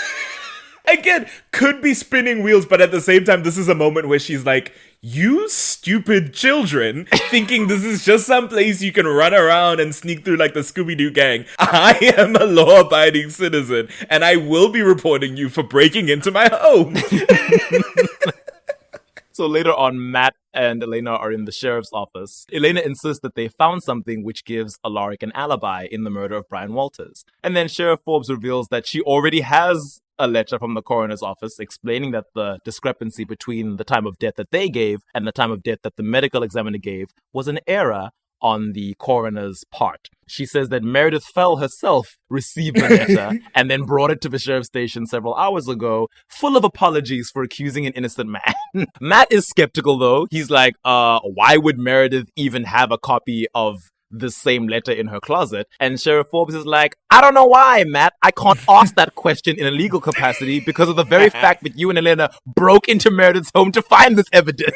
Yeah. In brackets here, I have inadmissible in court, baby. There you go. I like how this little Scooby-Doo mystery monster fighting group is very effective when it comes to battling the evil creatures who are a law unto themselves. But when it comes to dealing with these very human crimes, they're just making everything worse. They don't know how to conduct themselves. They don't know how to outsmart this person who they perceive as an antagonist. Just a regular human doctor with a gun that she's never pulled out for them. She's just been like, and what are you doing in my house? 911. Later that night, Matt and Elena returned to the Gilbert home. Matt then revealed that he managed to swipe the Gilbert journal that Meredith had in her apartment, and he hands it to Elena. Then Alaric comes home, released from the sheriff's custody. Elena and Matt go over to him. Elena asks if he's okay, and Alaric says that he is. And the two embrace with a very father-daughter hug, and it's oh, yeah. Dad was in prison all day. I was so worried, and now he's out. And I'm like, oh, I love them. It's so cute. At the end of the night, Elena is curled up on the sofa, browsing through the Gilbert journal. Alaric comes down to make some coffee. He tells Elena that Liz told him everything that she and Matt did for him today. And he says that while he appreciates her efforts, he doesn't want her getting in trouble for him because he's supposed to be looking after her, not the other way around. But Elena suggests that the two of them just agree to look after each other. Rick then asks her what she's reading, and she tells him that at first she thought it was Jonathan Gilbert's, but it turned out to be the journal of his granddaughter. And she laments that it's apparent from the journal that Jonathan's granddaughter was just as quote-unquote crazy as he was, and that her Gilbert family genes are bad. At which I was like, girl, I'd be more worried about Isabel's genes, but sure, let's blame it on the Gilberts, who were ultimately always right. I don't know why this whole Jonathan Gilbert was crazy thing is always well, we're going to bring that back in a little bit. Go on. Alaric jokes that at least she has something to look forward to. And I'm like, oh, going mad? What? And A the little two say excitement. goodnight. Over at the Salvatore house, Stefan comes to Damon and reveals that by digging through their family archives, he has found the answer to the mysterious Mystic Falls murders of 1912. And he tells Damon that although the authorities never managed to arrest anyone for the murders, they did get a confession 10 years later from Elena's ancestor, Samantha, the granddaughter of Jonathan Gilbert. Sammy G. Stefan says that she was locked up in what in those days was referred to as an insane asylum because the authorities assumed that she was just mentally ill. And Stefan says that the trail ends there, but notes that Samantha was a founding family member and that the founders liked to look after their own. And I'm like, oh, so y'all were just doing cover-ups even back then. Oh, yeah. Shady Founders Council. Certainly.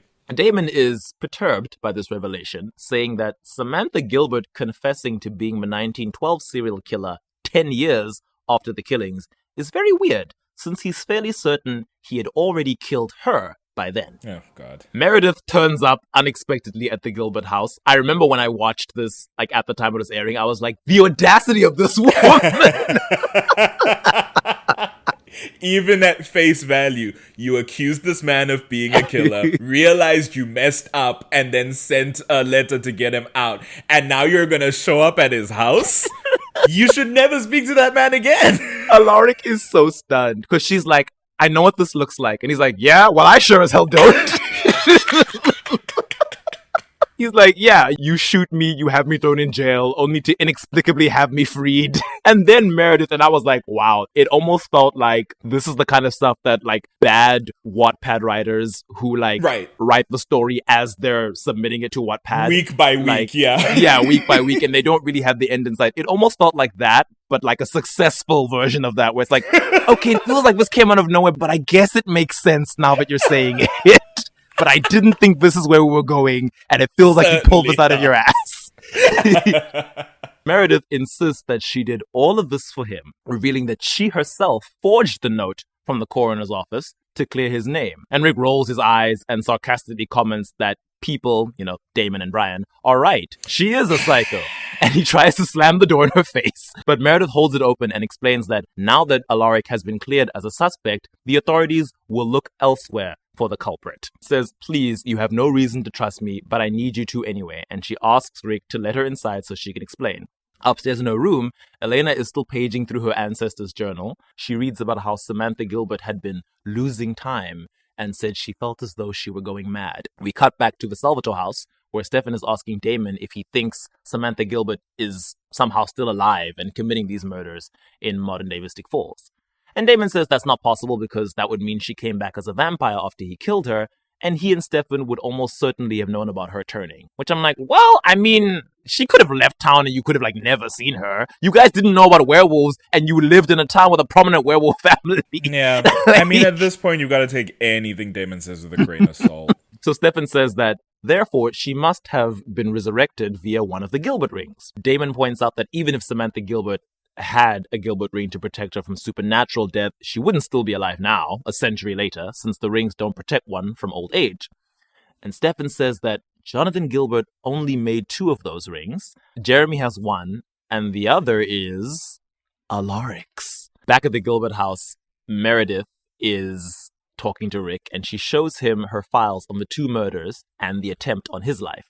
And she reminds him that the murders were committed with his weapons, and Rick reminds her that he himself was attacked, but Meredith says that as he was attacked with his own knife, the wound could have been self-inflicted. And Rick says that it's impossible. He would know if he were killing people. And then Meredith asks, would you? Have you ever had any blackouts or instances of lost time? He's like, you're insane!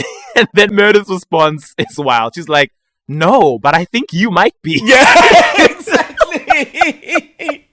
And you know what? For all the shit that we have to sit through with Damon being like your psycho girlfriend, it's like, no, statistically and historically, men are the one who are insane and who snap and kill people. You know? frankly vindicated by the story to be like, no, Meredith's not the crazy one. Rick, you are. You're the one with alcoholism.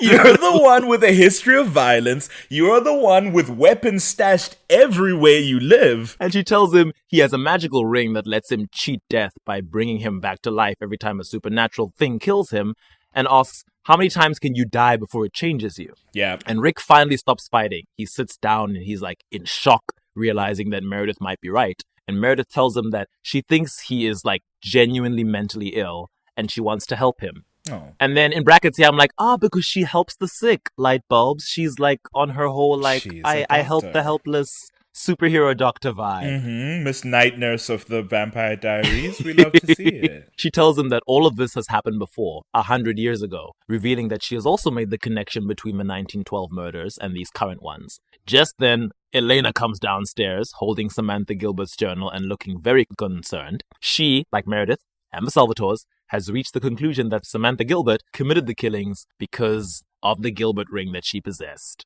and that the same thing may be happening to Alaric now. In the final flashback to 1912, we see that Samantha Gilbert was wearing a Gilbert ring the night that she killed Zachariah Salvatore. I think that's the only thing about this arc where I'm like, like 3 different parties all independently came to this conclusion of a mystery that seemed impossible for like 3 or 4 episodes. And everyone's suddenly like, well, it had to be Samantha Gilbert and it's because of the ring. And I'm like, okay, I guess we're all geniuses all of a sudden in this last part of the episode. It wouldn't be that hard for, at the beginning of the new episode, for someone to then inform the rest of the gang, like, hey, this is what it turned out to be. They often do that with their discovery. Right. Yeah. I don't know why in this one it had to be like, no, everyone's smart and everyone figured it out. It's like, okay. Episode 17.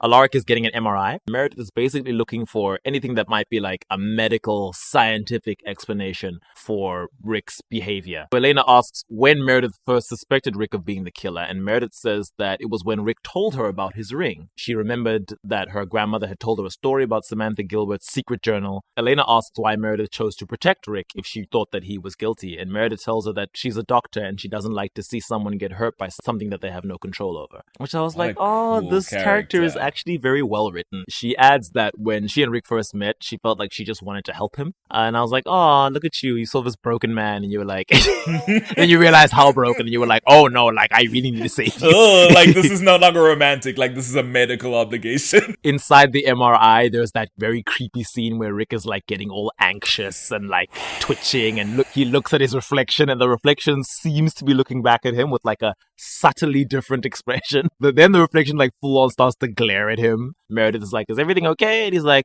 yeah, he closes his eyes and centers himself and he's like, everything's fine. After the MRI, Elena comes to Alaric in his hospital room and tells him that there has been no physical abnormality found inside his brain, no anomalies, no medical problems. And Rick is like, yeah, that's because there's nothing wrong with me. He's like, I did not commit those murders or stab myself. But he sort of falters as he looks down at the Gilbert ring resting on the desk and he's like, or I did, and I've gone insane, just like your ancestor who wore that ring. Elena says they will call Bonnie. Because of course they will. Yeah. Emily Bennett spelled the ring, so a Bennett witch might be able to fix whatever's going on with them. In the meantime, Alaric gives the ring back to Elena, saying he doesn't want it anymore. Alaric and Meredith are later chilling together. He's poring over like all these documents about his past run-ins. This is where I saw something that I was like, like his past run-ins with the law in his younger days. Because Meredith is like, you don't need to be reading that. And Rick is like, no, but like it's all true, you know, my life in a series of police reports. And Meredith says, well, you don't strike me as an angry guy, despite everything going on with the ring and the murders. And Rick says that when he was younger, he was stupid, but it's not as if the person he used to be didn't have it coming. And he reads off like a few offenses on his rap sheet. He says he broke a bottle over a bartender's head. He said there's an incident where he hit a girlfriend. In brackets, I had, yikes, Rick. What? Yes! I was like, what? I don't remember that. It doesn't say that it was Isabel. I'm just like, okay. I had forgotten that. That is news to me. Oh my god. I don't know why the writers chose to go there. Was that right. necessary? Jeez. Boy, oh boy. All right then. Moving on. Yeah, I don't know what to do with that. I don't know what to do with that either. That was certainly a choice. But Rick says that everyone needs to find a way to deal with their dark side. Some people meditate. He became a vampire hunter. Rick then tells Meredith that there's something which isn't in these police reports that he wants her to know, and he tells her that he's the one who killed Logan Fell when he was a vampire. And Meredith is like a little stunned, but she's like, well, I don't judge. I just steal their blood. When it comes to slaying and who's the good vampire and who's the bad vampire, that's not my fight. That night, Alaric sits Elena down and gives her a paper with a list of all his bank accounts and passwords and where to find his will and how to contact his family in case all of this doesn't go his way. Yeah. I will say, interesting bit of trivia, there are 2 accounts on that page that if you pause, there are 2 separate instances of his password being Vamp Slayer. Okay. And I'm like, now Rick... He said, I'm very proud of my work. He's like, no one will ever know. And then Caroline calls and tells them that Abby Bennett Wilson has told her and Bonnie that Bonnie should be able to reverse the damage, as there have been similar effects seen in witches who use too much dark magic. They lose control, they start acting out their darkest impulses, and then Bonnie tells Elena that they need to find a personal effect of Alaric's, something from before he started wearing the ring, so that she can perform a spell to sort of like anchor his mind in its proper state. And then Alaric is like, we can use my wedding ring from my marriage to Isabel. And he tells Elena that the wedding ring is in a dresser in his kitchen in an old aspirin bottle, probably covered with cobwebs. And I'm like, all right, I feel like that was for Meredith's benefit, but okay. At Alaric's loft, she runs into Stefan. He's there because Rick told her she was coming. Stefan tells her that he found a little more info on Samantha Gilbert. Stefan tells her that despite the founding families doing all like hush-hush cover-up stuff, he did manage to dig up newspaper articles that revealed that Samantha killed 2 more people while she was institutionalized at the asylum. She was on suicide watch, which means she wasn't allowed to have any personal effects, including jewelry. Yeah. She was no longer wearing the ring when she had these last 2 episodes. Weirdly, Elena and Stefan don't immediately run back to the Gilbert house. They continue to snoop around. It's like, maybe make a call. You don't want to? Maybe make a call to Meredith, who's currently with the man not wearing his ring, but apparently still likely to have one of these episodes. And they're like, no, let's just keep digging around. Stefan opens this locked drawer that Elena was having trouble with, and they discover a series of pictures on each of these murder victims and newspaper articles about their desk. It's a creepy little murder porn drawer in Alaric's house. Yeah. It's very alarming. Back at the Gilbert house, Rick dozed off on the sofa, but wakes up when Meredith calls from the kitchen to ask if he's still with her. And he tells her that, yeah, he's still with her. And she's like, I'm going to make us some coffee, because we're both exhausted from everything that's been going on the last couple of days. And then Alaric quietly skulks over to her handbag in the other room and pulls out the syringes with her sedatives, and he slowly begins to empty each of them. The horror music is playing now. His alter ego, Evil Alaric, is currently in control. Also known as Killaric, I will hold on to that nom de plume for as long as I can. As you yourself pointed out, Evil Alaric is said in the show. So yeah, but it's said by Damon, so I don't know what that has to do with me. And if you choose to hold that in true conscience, that's your business. I like that the end of the evil sounds like Al, so it's like Evil Alaric. I guess. I like that the number of syllables and the cadence of it works like his name, Killaric. Fair, that's true. To each his own. Stefan and Elena continue to ruffle through Evil Alaric's secret drawer, and then she finds a folder labeled Jeremy. And inside is a letter to her brother that reads, Jeremy, if anything happens to me, carry on my work. You have the other ring. Let the ring make you strong. The council must be cleansed before the work can begin. And it's like, what is going on? There's also a roster of the Founders Council members with certain names highlighted. And it's like, oh, Stefan is like, this must be some sort of a hit list. It made me think of the Deadpool. I also thought of the Deadpool. I know how much you hate all it's missing is little numbers next to it showing how much they're all worth. Back at the Gilbert home, Meredith is in the kitchen making coffee, and Evil Alaric comes in and starts to act really creepy. Like he was when Klaus was possessing his body and he was with Jenna in the Gilbert home. Oh, same acting beats. It's so unnerving. Meredith is making small talk, not realizing anything's amiss, but then Evil Alaric is like, do you ever feel remorse? And she's like, sorry? And then he pulls up a kitchen knife, and I'm like, in real life, nobody has a normal conversation while casually twirling a kitchen knife around and glaring at you. You can't. That is a red flag. Once you pick that knife up, you are now a cartoonish villain, and everyone around you should be concerned. You can't just hold a knife and talk. You can't peel an apple and have a normal conversation. You are the villain. That one as well. Peeling apples, it always looks so creepy. Especially when you're not using the knife to peel it, you're cutting off a piece and eating it with the knife. Oh, I'm sorry. yeah. Are That's you about to always like- commit a heinous crime? Unafraid to cut your own tongue by mistake. Now I know you're a supervillain. Exactly. Rick slowly walks towards her, and he's like, well, you're a council member, and the council was formed to protect the town from vampires, and yet here you all are, just looking the other way, ignoring your responsibilities, like you with your vampire blood. And he's like pointing the knife at her, and then he's like, so do you ever feel remorse? And then Meredith's like, oh, okay, I see what's happening. And then he's like, because you should. And then he lunges at her with the knife. She tries to get out of the way, but he manages to like slash her across the abdomen, and he knocks over some of the kitchenware, and she runs to their room to get her tranquilizers, but discovers that all the syringes are empty, and she dashes up the stairs. Rick like grabs her legs from behind. It's suddenly like very final girl scene. She like kicks him down the stairs. She runs into the bathroom, quickly shuts two of the doors, but as she runs to the third door, Rick is like already pushing it open. She grabs like a pair of scissors and stabs it into his hand, and I'm like, yes, girl, do what you need to do. Like, this man is Exactly. a danger. It doesn't matter that your boyfriend is somewhere in there. So she manages to lock the door and seal herself in the bathroom, but she's badly wounded and is like bleeding out. When Stefan and Elena come home, they're like already wary. Like, Stefan walks into the house and he like shushes Elena, and he's like, something's going on. And like he goes to look around. He's in the kitchen and like he sees like the broken crockery and like the bit of blood. And then Rick comes down the stairs. He's like, oh, Elena, you're home. Ha, everything's perfectly fine. Never mind me wrapping this cloth around my bleeding hand. Don't worry that I'm emanating evil like an aerosolized vapor. It's fine. Elena's like, where's Meredith? And Rick is like, oh, she got called into last-minute surgery at the hospital, but she'll be back later. It's fine. And then she asks about his hand, and he's like, I broke a coffee mug, and then like I sliced my hand trying to pick up the pieces. Silly Clumsy me.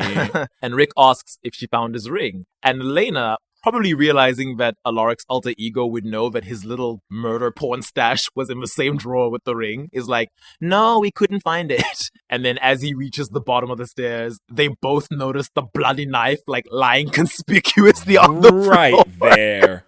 Out in the open. Honestly, sloppy on his part. Rick is like, I guess, the jig is up, and like he tries to attack Elena, but then Stefan grabs him and puts him in like a sleeper hold and knocks him out. Elena's all like, don't hurt him! And Stefan's like, I'm trying not to. Trying not to. That's when Stefan senses all of Meredith's blood. They go upstairs and he manages to heal Meredith. She's not looking good. She's already unconscious from loss of blood. There's like blood everywhere. It looks like she was trying to staunch it with towels. She was about to die. But they do save her.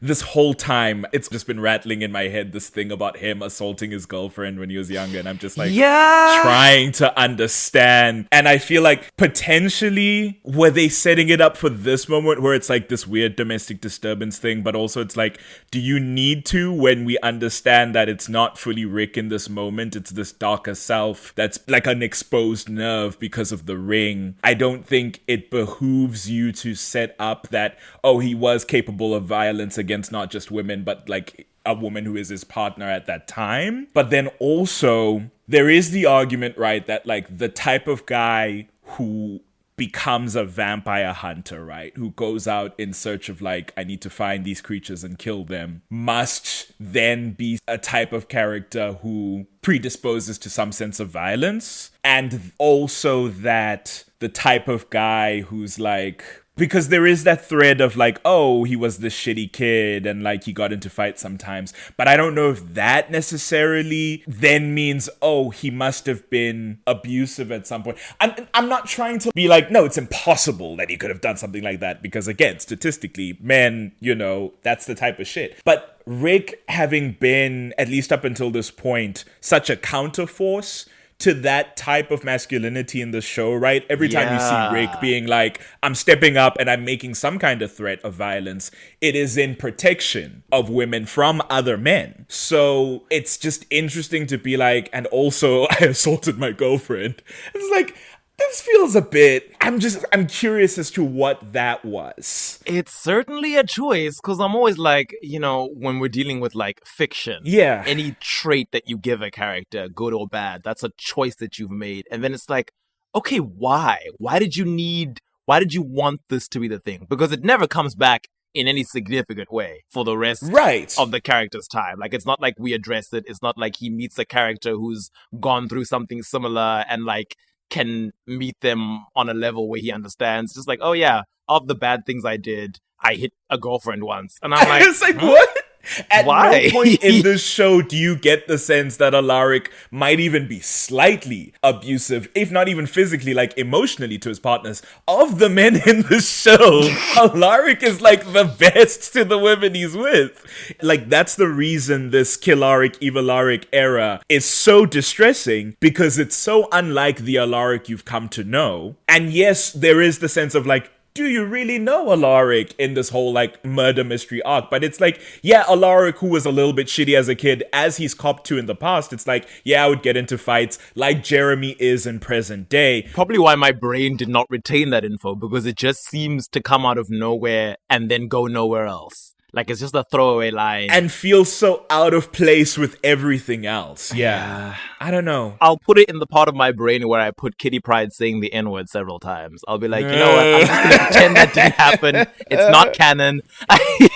It's curious. It's curious is all I'll say, because I don't want to be in a situation where I'm like, and then we're throwing that out, because this show, which is a show that tends to brush that sort of thing under the rug, the way the men act in the show, and be like, par for the course. But I mean, these are the things we discuss while analyzing these characters. Yeah. And I will say, I guess if we look at this show and how it often seems to go above and beyond to portray a character having any negative traits, and it's like, you didn't need to make them that shitty. Yeah. So the next day, Alaric wakes up, true self is resurfaced, no memory of the night before. Damon is like, okay, you have an alter ego who's hellbent on murdering council members, so we're gonna pack up some of your things and move out of the Gilbert home for a while, because I don't think it's safe for you to be here with Elena. Alaric is like, well, where's Meredith? And then Damon's like, she'll be fine, Rick. And Rick is like, oh, that is... oh, dear. That'll put a damper on a budding romance. In the kitchen where Elena is, Bonnie comes in and is like, here's the magical herbs to help. Abby says that all the repeated death and resurrection may have chipped away at his psyche, making it easier for the darkness to take a hold. And I'm like, interesting theory. Turns out to not be true. So yeah, she's just like, take this medicine. Dr. Bonnie recommends it, and Eva Alaric should not resurface, and she will be getting more. Next episode, Elena wants to go see Rick, but Damon is like, no, Rick's not taking visitors. He sends her away, and we see that he and Stefan and Alaric are chopping up the Wickery Bridge into white oak stakes to kill the originals. Murder of one! Alaric wants to go turn himself in to Sheriff Forbes now that he knows that he is the killer, but the Salvatores are like, no, we need your help in taking down the Michelson siblings. You can go turn yourself in later. Stefan's like, Bonnie's herbs are working. Eva Alaric hasn't come back. It's fine. And then Damon gives him the ring and tells him to put it on. And Alaric is like, I'm not wearing the Gilbert ring. This thing is tainted and is the reason that I've got an evil alter ego killing people. And Damon's like, well, it's also the reason you're alive. And since we're going vampire hunting, you need protection.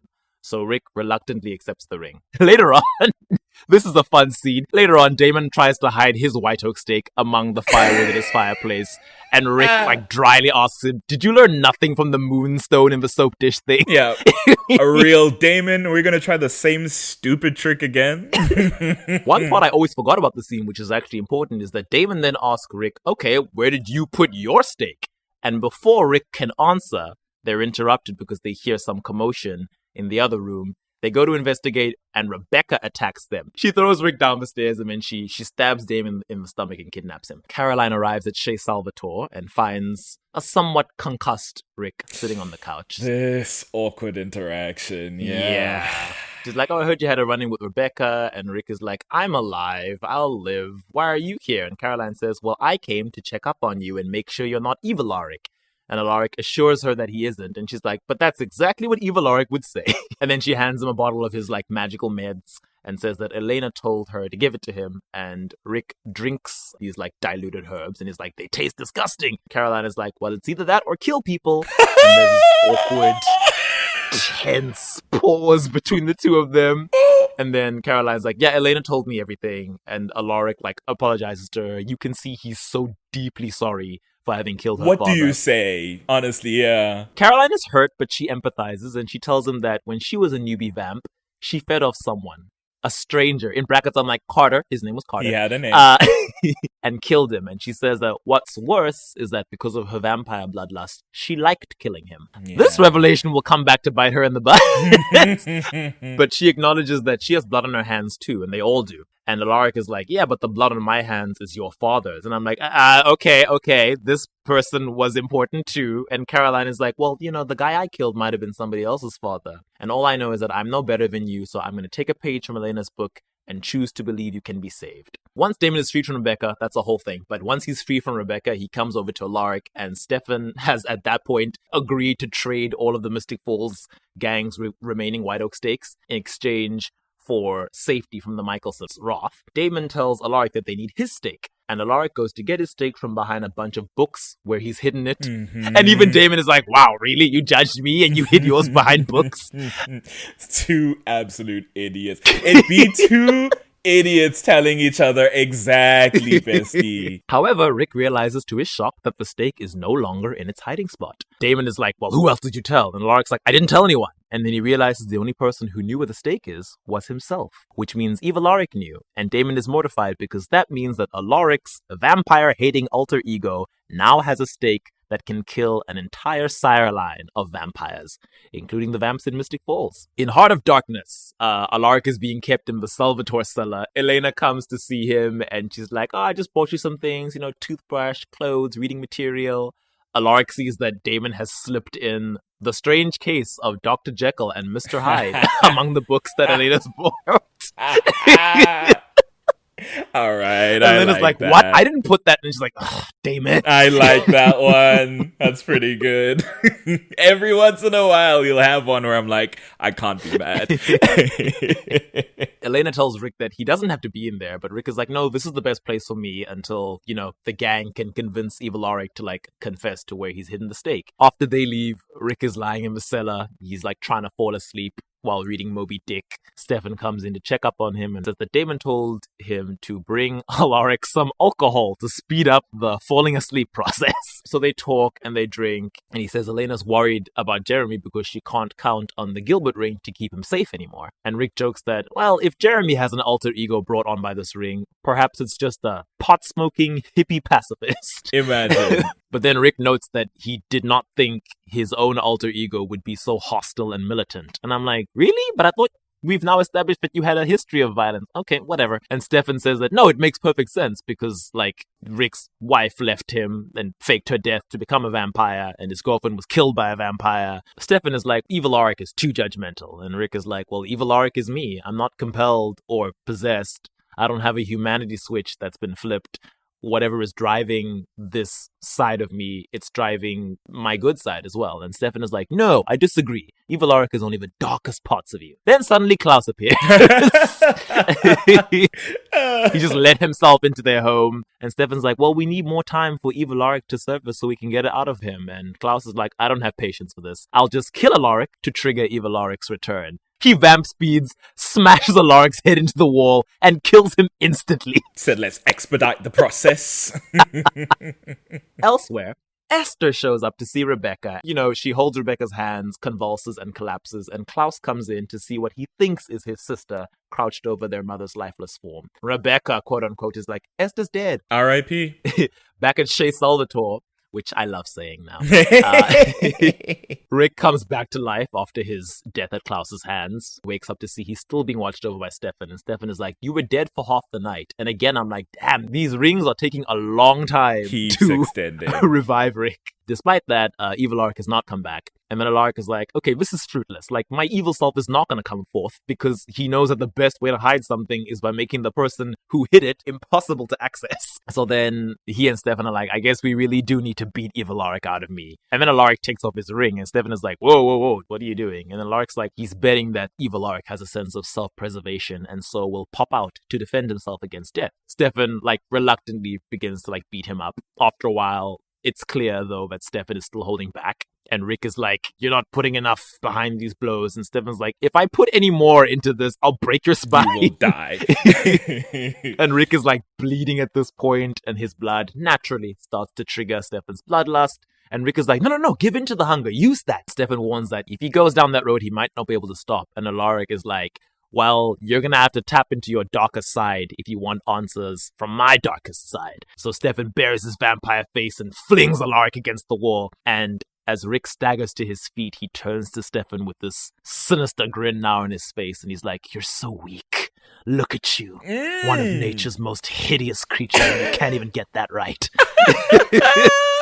And it's like, Evil Alaric is here! Evil Alaric and Stefan Salvatore are such an interesting dynamic because it's like, well, Rick and Stefan, and then Evil Alaric and Stefan without his humanity switch on. Like, that kind of interplay is it's a very dark mirror. It's fun to watch it be like, we need you, Stefan, to dig into that dark part to get my dark part out. It's such a fruitful interaction that it's a shame that, like, these characters do not really interact that often, but they have so much in common. And then he comes out and he's like, you think you're evil? I think you're pathetic.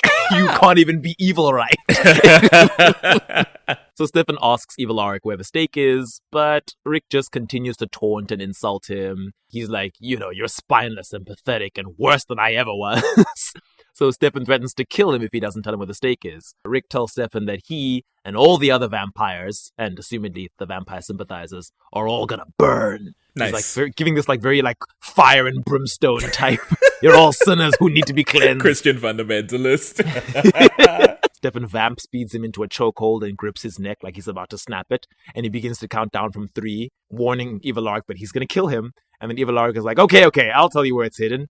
It's in the cave with the ancient native carvings. The cave that no vampire can enter. Tee-hee! Good luck getting it now. It's honestly a very good move on his part. Very smart. But then also it's like, we can just get Elena to go now that you've told us. So, Or Matt.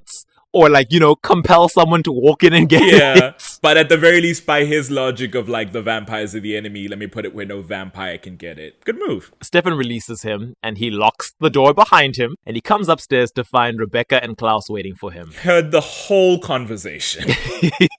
Why they didn't sign over this house back to a human after Elena's death at the end of season 2, I'll never know. Because the Michelsons just walk in and out of here. So Rebecca goes downstairs and sets Rick free and she returns and she's like, I'm going to take him to the caves and get this stake. Later on, we see Bex and Rick arrive in the underground cavern and Rebecca shoves Rick inside and tells him to get the stake. And as she lingers in the doorway, Evil Alaric turns back to look at her and she's like, I can't get in.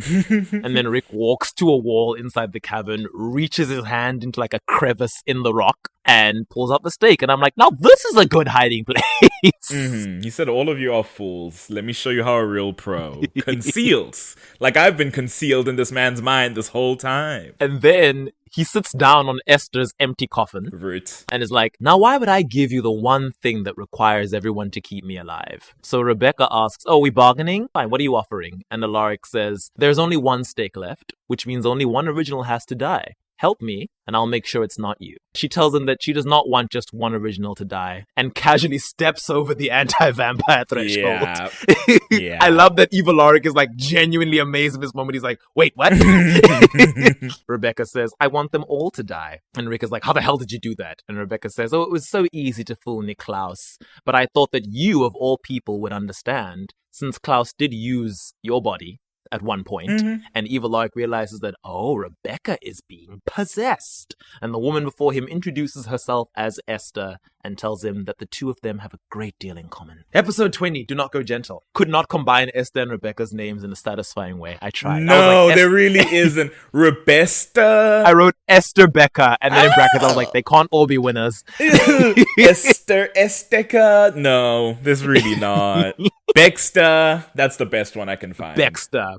Oh, that's nice. Bexter. I like that. She returns to Klaus at his manor, and she tells him that she managed to convince Evil Alaric to turn over the stake despite his reluctance, and she hands Klaus a decoy stake. Damon calls Alaric and asks where he's been and if he gave Rebecca the final White Oak stake.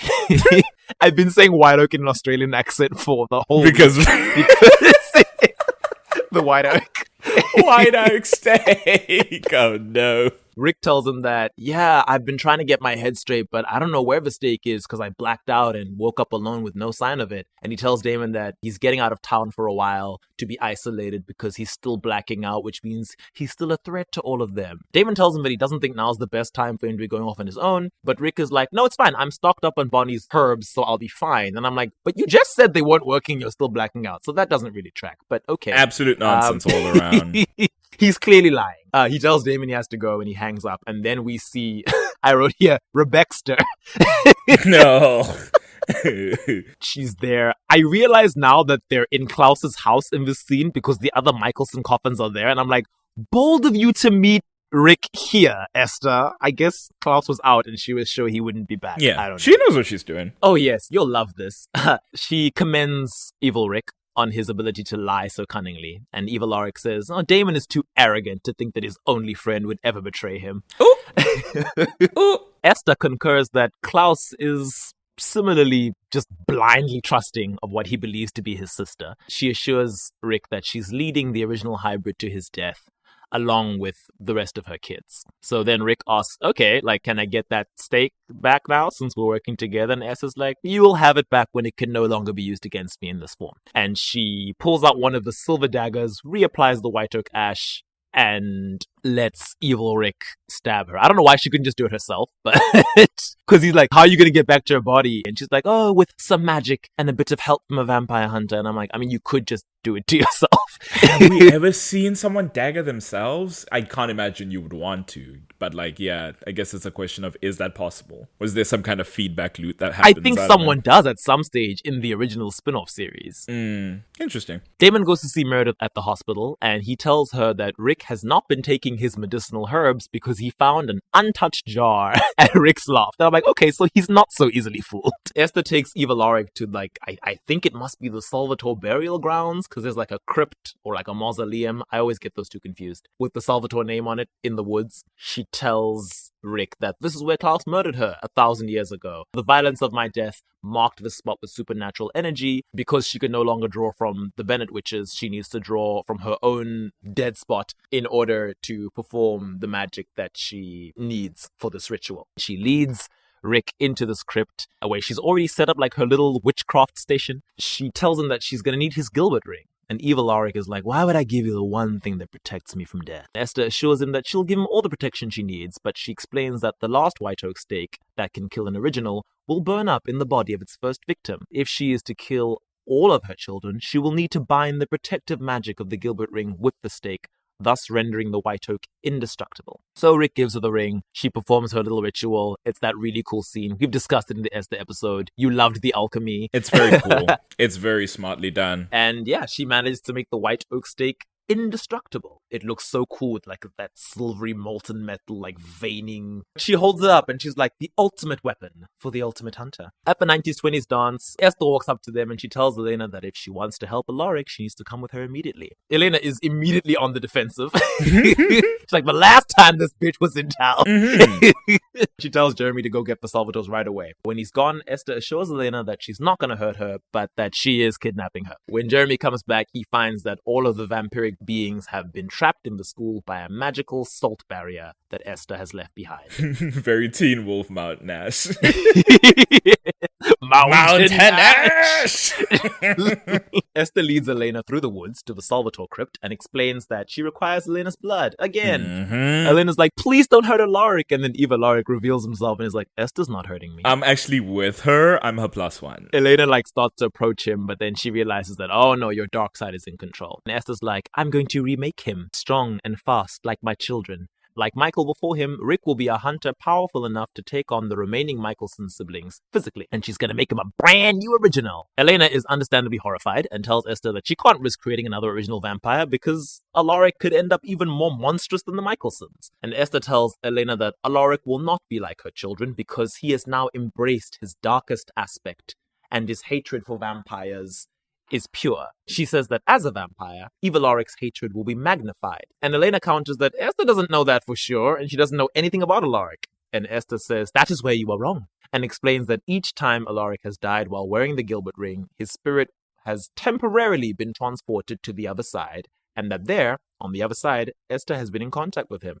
She tells Elena that she's been speaking to Rick, nurturing him, and that it's she who has slowly been guiding him towards his darkest impulses. And it's like, okay, so it wasn't the chipped away psyche and random, nondescript darkness corrupting him. It was Esther. And I had to wonder, did she do that to Samantha? Or was Samantha just... I assumed it was a combination of the two. I don't think one cancels out the other. So you think it was... I think it was we see the evidence with Samantha that, like, she was... Because Samantha didn't have anything to do with, like, the vampire, like, situation. Samantha was killing, like, Founders Council people. Just, like, serial killing. So clearly the ring does have that effect. It's just that Esther used that to her advantage and began to amp up specifically Rick's hatred of vampires, because that makes sense. That tracks. The mechanical aspect of, like, you start to lose your mind and you start murdering people, ring. Specifically, it having to do with vampires and with all these Founders Council sympathizers and people who are, like, in his mind, assisting the vampires or not as ruthless as they should be against the vampires. That's all being drummed up as existing already within him by Esther. So I think it's a combination of the two. I did wonder whether maybe they were trying to imply some sort of mental health aspect to who is susceptible to this ring's darkness, because I mean it never ever affects Jeremy, but it affected Rick, and I was like, maybe that's why they were showing us his, like, rap sheet.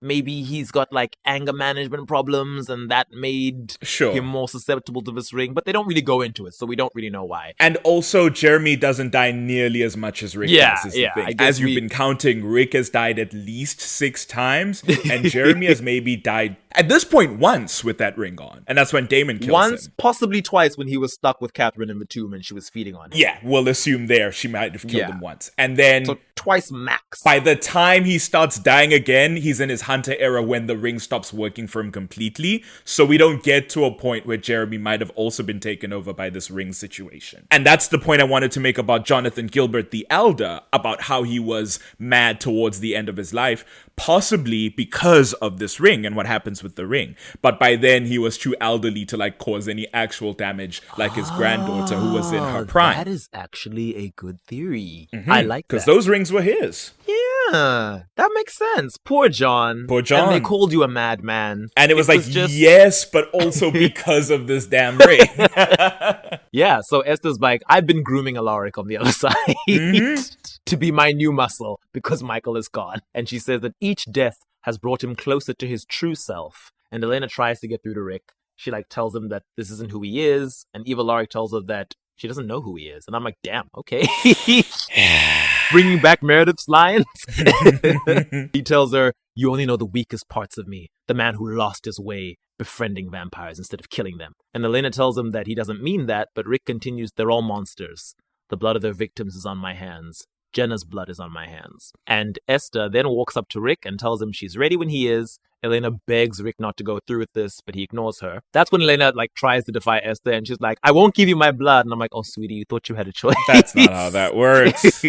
Esther blood bends it out of her and puts it in the cauldron. She spells it, gives it to Eva Alaric to drink. Then the spell is done. And then she stabs him in the chest with the indestructible stake, killing him. Yeah, that's how it works. She's like, listen, I know it's magic, but there's a way to these things. To become a vampire, you need to die. Esther's like, oh, when Rick awakens in transition, his old personality might briefly resurface. So you'll be able to say your final goodbyes before he becomes a fully fledged vampire. And she says that she's given him only a limited amount of power to complete his task, and that when he's done, he will eventually die too. Elena asks, how? When he's immortal? And Esther's like, so don't worry about that, baby. Mind your business. Don't worry about that nonsense. That's mama's Just work. know that when this is over, the world will be rid of vampires once and for all. That's when Matt and Jeremy show up to save her. Esther, like, telekinetically turns them against each other. It's very Hama making Aang and Sokka fight. But before she can cause them any harm, an in-transition Alaric appears behind her and stakes her in the back, killing her again in the same spot. King. Always there to protect his kids. God, you know, man. Rick's true personality did return, so I guess she was right. He asked where his ring is, so he probably thinks that he died and the ring brought him back, and they're like, oh. Yeah. After they've explained what's going on, Jeremy comes to the crypt to tell Elena and Alaric that Damon has arrived and Klaus has taken Esther's corpse away. Jeremy senses that Elena and Rick have been discussing something grave, and he asks what's up. And Rick is like, I've decided not to complete the transition. My dark side was dangerous enough as a human. I cannot be a vampire. And Jeremy's like, are we supposed to just lock you up in a crypt and leave you to die? And Rick says it's the right thing to do. He says that after everything that has happened and all that he has done, maybe he had it coming. Oh. And Jeremy wants to storm off, and then Elena's like, no, wait. And then she tells Rick none of this is his fault. And Rick says, don't make this any harder than it needs to be. He says, Damon's here, and he'll make sure it all goes down the right way. And Jeremy's like, don't give me some crappy speech about how I have to be the man of the house now. And Rick's like, okay, I won't. And he just hugs Jeremy. And then Jeremy leaves. And then Elena starts to cry, and she's like, this is all my fault. I'm the one who forced you to move back in with us, and I forced you to take back the Gilbert ring even though you didn't want it. And at the start of season 3, he did say he wanted to be done with all this. And she roped him back in. But then Rick tells her, and I'm like, oh, this is beautiful considering where Rick ends up. He tells her that it's not her fault, and that getting to take care of her and Jeremy and being their guardian has been the closest he's ever come to having the life he always wanted. And I was like, oh yeah, because you did tell Isabel you wanted kids. You wanted children. So he hugs her goodbye and sends her off. But as he comes to the doorway, he sees that the whole Mystic Falls gang has come to say goodbye, including Meredith. This is the first time she's seen him. They've seen Alaric each other. tried to kill her. It's so crazy. And now she's just like, and now he's gonna die. And we never resolved this. I remember feeling quite sad about that. I was like, well, I guess this is over. Yeah, just their luck. They leave him to die. Matt and Jeremy go off to the Mystic Grill and have a toast in his honor. Elena and Stefan go to Alaric's loft. Elena's like, we need to clear out all of Alaric's vampire hunting equipment before some janitor finds it. I was like, oh yeah. And it's like, what was that man up to? Meredith tells Damon that she's given Alaric a sedative. So I guess they said their final goodbyes off screen. Yeah, of the hierarchy of relationships that need goodbyes, she's the lowest on that totem pole. It sucks. Shame. I was so invested in their storyline. It was quite interesting. Damon says he offered to snap Alaric's neck and make it quick, but Alaric said no. And Meredith says it was nice of Damon to respect Alaric's wishes for once. God. For once. So Damon goes in, he sits down with Rick, and Rick jokes is this the part where you give me a dream? Referencing Rose's death, and Damon's like, I told you that while I was drunk. And Rick is like, and I told you I would use it against you. Cute. And then, despite the crappy recycled Mason Lockwood quote-unquote apology that Damon had given Rick earlier in the season, Damon now says, I'm sorry I killed you twice. The most genuine apology he's given Alaric. I like that. Alaric's like, oh, so I actually have to die for real to get a proper apology out of you? Damon pours him a drink. Rick is like, I'm actually thinking of cutting back. And I'm like, no, you guys are making me sad with your little bro goodbye. It is really sad. Damon's like, yeah, this stuff will kill you. As we know, Esther appears before Bonnie and puts her in a trance and sends her off to the crypt to be Rick's blood bag. So as Rick finally dozes off, Damon takes one last swig of bourbon and leaves the bottle beside Rick and exits the crypt. Then Bonnie puts the aneurysm whammy on him and goes inside the crypt, cuts her hand and starts to feed the almost dead Alaric her blood. He gets the vampire eyes and the fangs. Then he starts to bite her in the neck and feed more. And he completes his transition. Picks up the indestructible white oak stake, which I'm amazed they left behind. In brackets, I'm like, why is it still in there? This is even to be the fact of let's not risk it with Evil Alaric coming back. Let's not risk it with Damon. Why are we letting Damon have this ultra powerful weapon? Somebody else, please keep it. Frankly, should have tossed it back in the cave. Right. He picks up his indestructible weapon, his sclera all blood red. He's got the veins under the eyes, blood dripping out of his mouth. He looks creepy AF. Yeah. And we can see that Alaric's dark alter ego has now gained total control of his body. He is the enhanced original vampire.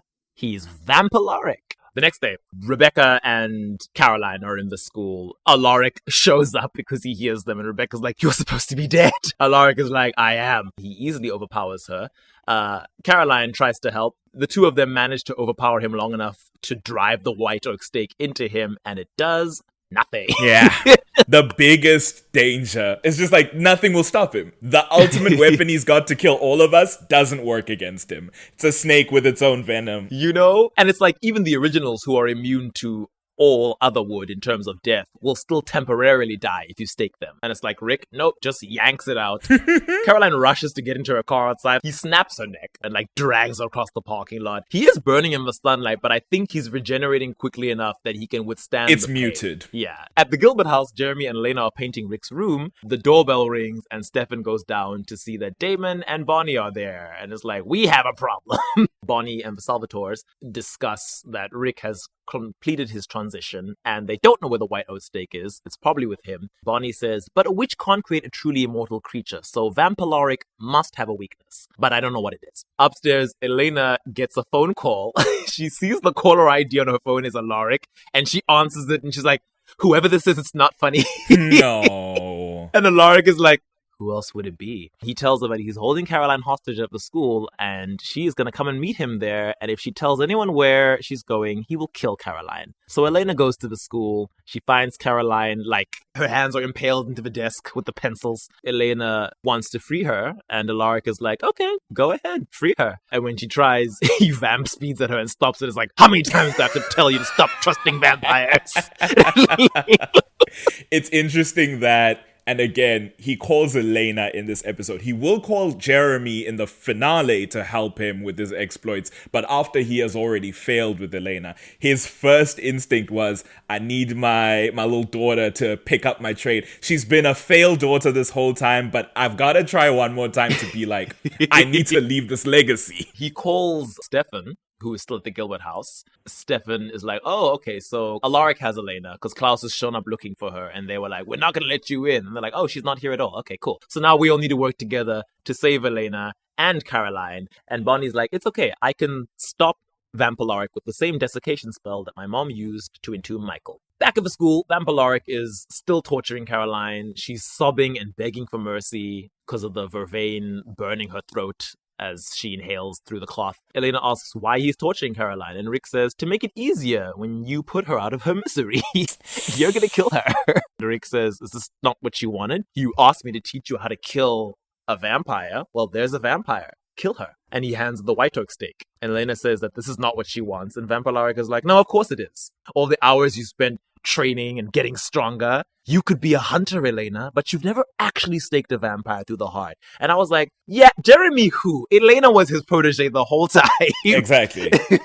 Klaus and the Salvatores show up to stage their rescue. Bonnie stays with Jeremy to perform the desiccation spell using Jeremy's heart. Elena asks again why Rick is doing this. And Vampire tells her that it's because she needs him. Because she's an 18-year-old girl without parents or guidance or any sense of right and wrong anymore. And Elena asks how Alaric torturing a helpless teenage girl is right. Rick retorts that Caroline is a murderer, and she told him that she killed someone and liked it. And I was like, not you using this against her. Exactly. She told you that in a moment where she was forgiving you for murdering her in dad. confidence, you tell somebody, listen, here's my deepest, darkest trauma. And he said, do you believe this shit this girl told me? A monster. It's crazy. Damn, Rick. Then Rick starts to just like make low blows. He tells Elena that her parents led the council and it was their life's mission to keep this town safe. They weren't dead 6 months before you undid it all. And I'm like, damn, okay. All right, buddy. All right. And Elena's like, you don't know anything about my parents.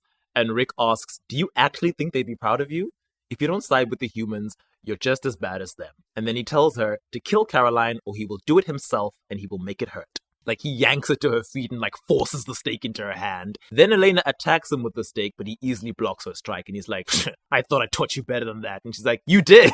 And she smashes the glass of vervain from the nearby desk, like, into his face. That incapacitates him for, like, 2 seconds. But it's enough for Elena to free Caroline, and Caroline, like, vamp speeds away. Unfortunately, Vampire stops Elena from following her. He has her in the hallway. He's, like, really angry. And now I'm like, okay, now I'm seeing the violence coming out. Because it's like, damn.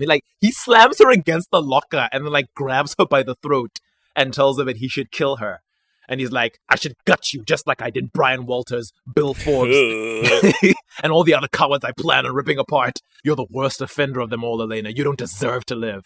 So then Elena's like, all right, why am I still alive then? There's obviously no humanity left in you. So what's stopping you? And then Damon and Stefan try to vamp rush him. He easily takes them down. He snaps both of their necks. They fail spectacularly. Klaus shows up and he fails spectacularly. It's like Rick gets the upper hand. He's about to like stake Klaus. And then Elena's like, no, stop. She's got like, is it a scalpel? Are there scalpels in school? It looked like a scalpel. Could have been any sort of blade. I don't know. Maybe could have been like a nail file. I don't know. And she's like, I figured it out, bitch. I'll kill myself if you don't stop. Esther must have bound your life to mine so that you wouldn't be truly immortal. You have one human lifetime to kill all of the Michelsons, and then once I die, you'll be dead as well. And there'll be no vampires left in the world. And then she starts to cut her throat. And Rick is like, wait, stop. And Klaus is like, okay. He throws Rick off him and grabs Elena and runs away. When Stefan and Damon wake up, Vampire Alaric is standing over them. And Rick is like, Klaus has Elena and he's going to kill her because he knows she's my weakness. I don't have a daylight ring, so you two losers are going to go save her for me.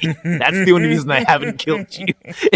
He knows she's my weakness it's double barreled there because it's like his life is tied to hers, but also she is this protege, this surrogate daughter. The last tie to his humanity and to life is Elena. It's like text, but then also it's metaphorical. It's interesting. Yeah. Thankfully, the Salvatores and Tyler do manage to save Elena. She hits her head, as we know, and she seems fine, but we know she's not.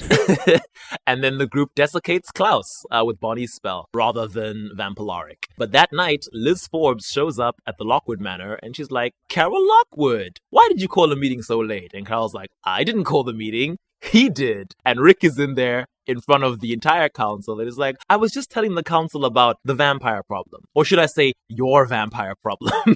And Liz is like, what are you doing? Can you women enlighten the council on the strides you've taken to eliminate the vampire issue? And then he's like, actually, no, they haven't. He's very catty. And he reveals to the council that Sheriff Forbes, a woman they elected to keep their families safe and their town secure, has a vampire for a daughter, and that their lovely mayor has a son who is half vampire and half werewolf. And Carol asks why he's doing this, and Rick says that they are hypocrites. They claim to spearhead the town's defense against the presence of supernatural beings, but then cover up the violent attacks committed by their own children. Which I'm like, I mean, he's not wrong. No. But Absolutely right. Context is a little bit lost in the source, but he's absolutely right. Liz is like, okay, that's enough. And she tries to end the meeting. But then he vamp speeds in front of her and is like, sit down. We're just getting started. In the next episode, as Elena is recuperating in hospital from her head trauma, the Salvatores are like, it's a bad idea for her to stay here. The remaining Michelson siblings will probably kill her in order to kill Vampire Alaric. Also, we need to take Klaus's dried out body away so that Vampire Alaric can't find it and kill him while he's defenseless. At the hospital, Meredith walks into her office and finds Vampire Alaric waiting for her. And I was like, oh no, not this being your last interaction.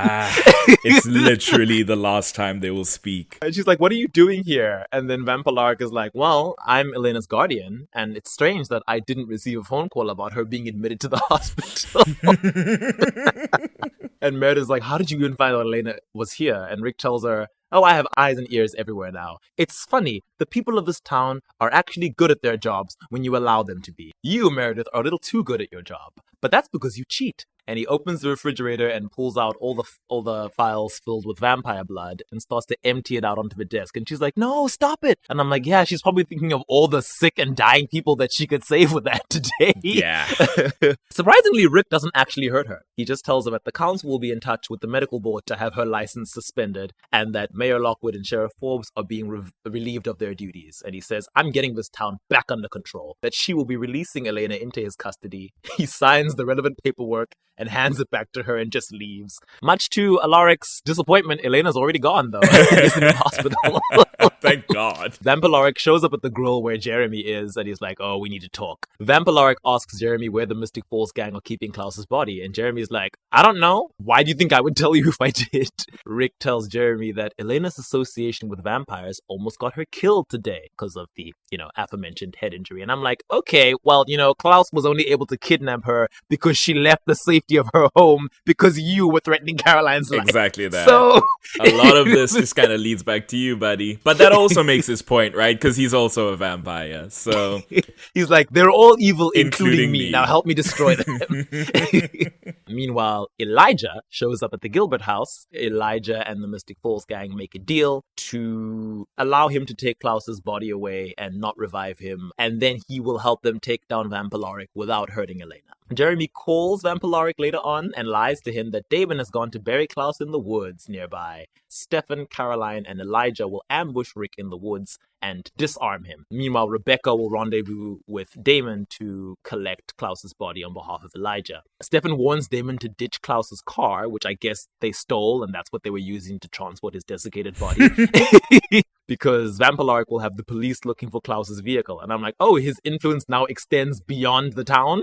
All right. I don't know what powers you get when you run a town council. I really don't. Damon hangs up when he hears someone arrive, assuming it's Rebecca, but it's actually Vampalaric, who shows up instead and attacks Damon. He's evidently tracked Damon down exactly how Stefan warned he would. Yep.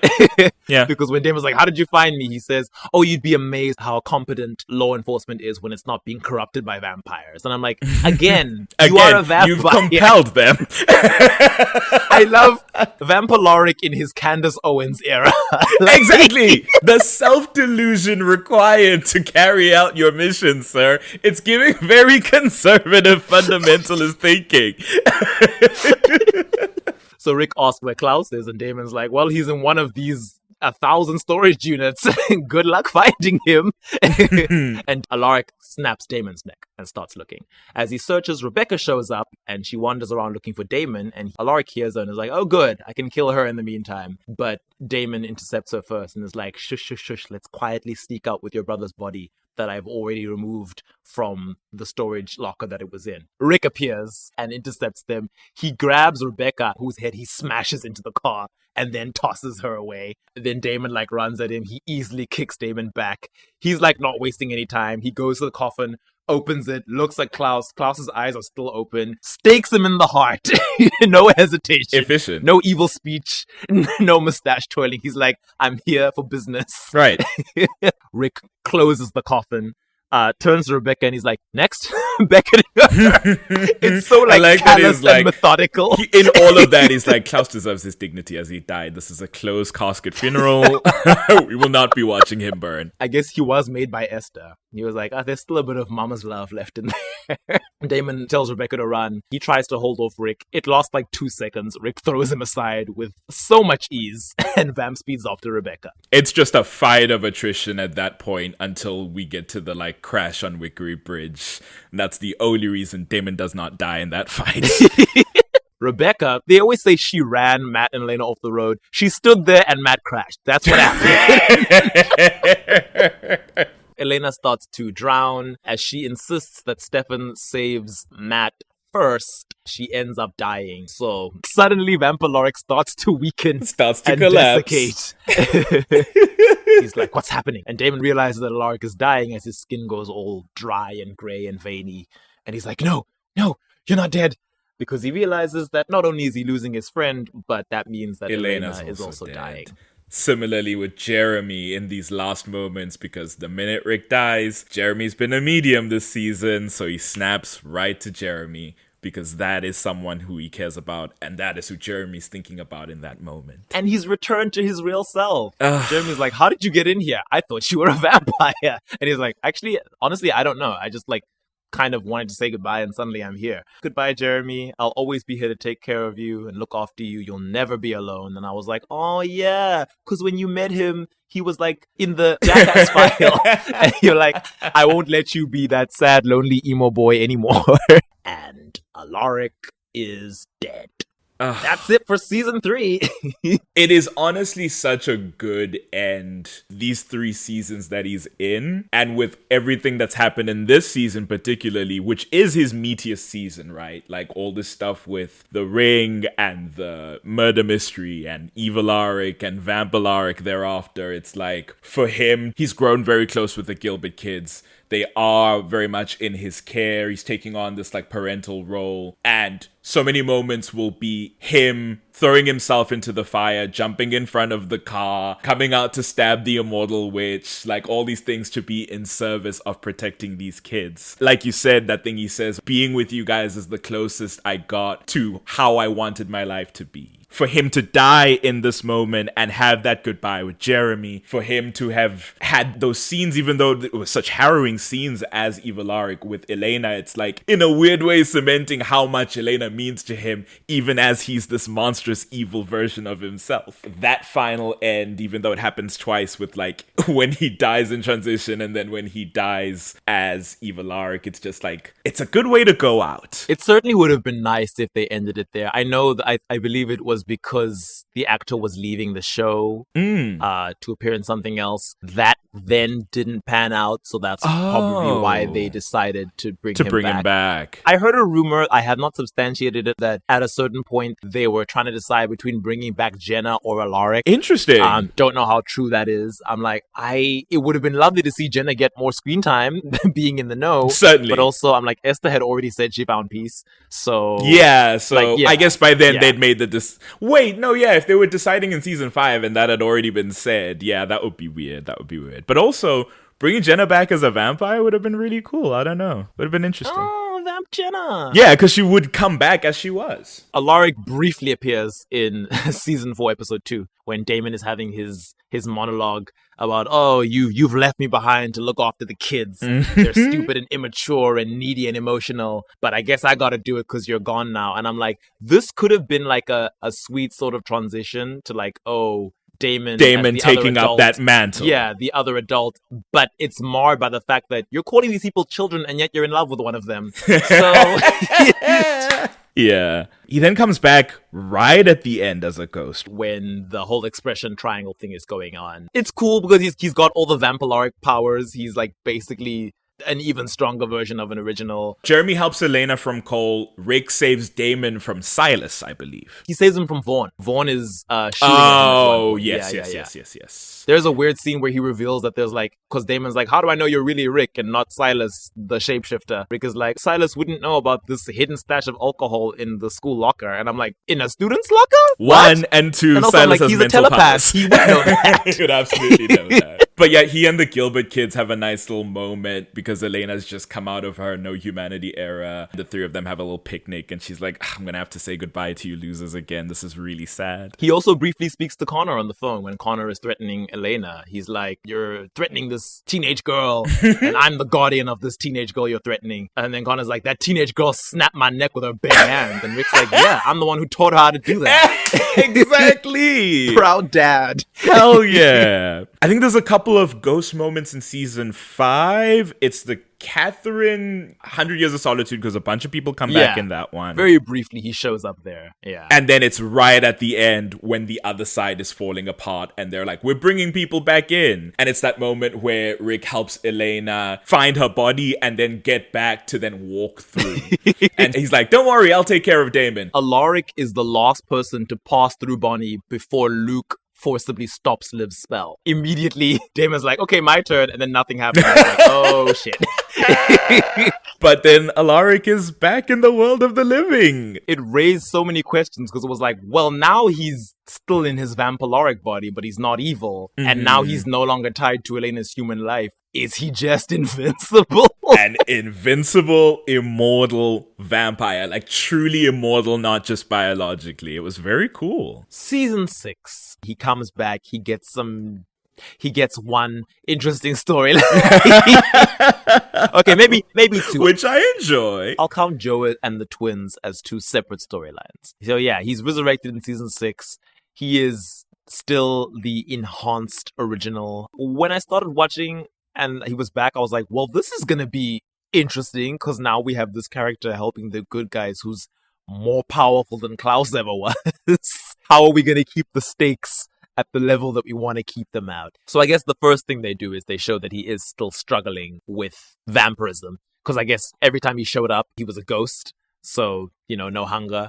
Now that he is a living corporeal vampire who needs to feed on blood, it is affecting him. In the first episode, we see him speaking to Tyler, who's also dealing with a newfound status. He's now an untriggered werewolf again. He's like walking around drinking at a college party. He accidentally bumps into Rick and he's like, "Watch it, dick!" and realizes it's Alaric. And Alaric's like, "Should you be drinking this close to a full moon?" And Tyler's like, "No, I've got it all under control. Like, I'm fine." But Alaric believes It's like, you that, clearly do. yeah. Alaric's like, "I sense in your future that you might get into an accident. And, alcohol is not going to help. Let's take this away from you. Also, you're under the drinking age of America because this is season 6 and they're still 20. God, that's crazy. Also, for some reason, he tells Tyler that Liv is not into him. I don't know what that's about. Like, Tyler's like making eyes at Liv and he's like, "Yeah, take it from me. She's definitely not into you." And I was like, all right, Rick, you don't even know this girl. I mean, he's been teaching for a bit, right? Assumedly, she's one of his students. I guess it was just to knock Tyler down a peg. Just be like, don't bother that girl. She's living her life. Little does he know. Speaking of Gemini folk, this is the party where Rick meets Joe. It's very cute. His meet cutes with women often have the same energy, but they are all distinct. Mm-hmm. Like with Joe, it's like we're two very awkward, badly adjusted adults working at this university. Yes. We've had good academic careers, but our lives have been messed up, and we're not really good at socializing. She sees him and she's like, "Oh, thank goodness, someone over the age of 20. Right. Thank God another adult is in this cast as I've just come on, because it seems like a lot of kids are running around, and I sure hope these aren't my friends about 6 months from now. She mentions when she introduces herself that she doesn't eat red meat because she looks at blood all day. And then Rick is like, And then she's like, "Oh, because I work at the medical center, not because I'm a serial killer." And I was like, is this a throwback? Is this a reference to when Meredith was introduced? It is a little bit. She's a doctor, right? Joe's a doctor at the medical center. So it's almost like we're doing a little bit of a Meredith Reeve do, but it's, like you said, slightly different energy. Joe's got a very different vibe. Because she's awkward, she asks for a drink from Rick's flask, assuming it's alcohol. But since it's actually blood, Rick is like, "No, I'm a germaphobe." I'm a germaphobe. And he quickly leaves. God, losers, love them. At the end of the day, Elena asks Alaric if he likes being a vampire. And he's like, "Get some sleep, Elena. We'll talk in the morning when, that crap is out of your system." I think it's the magic drugs that she's currently on at that stage of the story. As she's trying to hallucinate Damon. A random plot that didn't really go anywhere.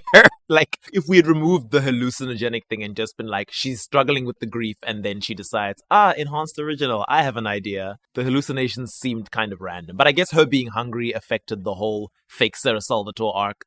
Because she feeds off her and then she goes inside the magic bubble. It's important in the sense of she's clearly not handling the loss of Damon very well, so much so that she is going to these extremes just to see a glimpse of him. It's very... God, we'll never escape it. It's Bella in New Moon when she starts cliff diving because she realizes for whatever reason that's never fully explained, she hallucinates Edward every time she's in danger. So she's like, all right, I'll just throw myself into danger. It's weirder in the movies where it is not at all explained. Some people honestly thought that this was an extension of Edward's telepathy and he was astral projecting. You would think. In the books, she simply hallucinates Edward's voice/presence. I don't think she actually sees him, and she knows that she's mentally not well. Yeah, it's very concerning. And even though she knows it's not him, she's like, it keeps happening whenever I'm in danger. I'm going to keep putting myself in danger so that I can feel his presence and hear his voice in my mind. So too Elena with the hallucinogenic drugs. Which Alaric is quite disappointed in her for taking. And I'm like, your daughter is in college. It happens. Yeah, it's the time, experiment. But also, obviously, it's not a healthy coping mechanism. And also, you ate some girl on the border. They're calling you the border skulker or whatever they call the serial killer at Mystic Falls. When you said you ate some girl, I was going to be like, again, it's college. Elena continues and she's like, we've never really talked about how you're dealing with everything following your resurrection. And Rick is like, moving away from Mystic Falls has helped. He mentions that Meredith Fell is now married and living in Alaska. She's got a pediatrician husband. Pediatrician. Elena is like, no, Rick, I'm not talking about the background fluff. I'm talking about, the vampirism itself, the bloodlust, the heightened emotions, the immortality. And Rick admits that he hates being a vampire. Elena says that she did as well until she discovered the good parts, the parts she shared with Damon. And I'm like, okay, whatever.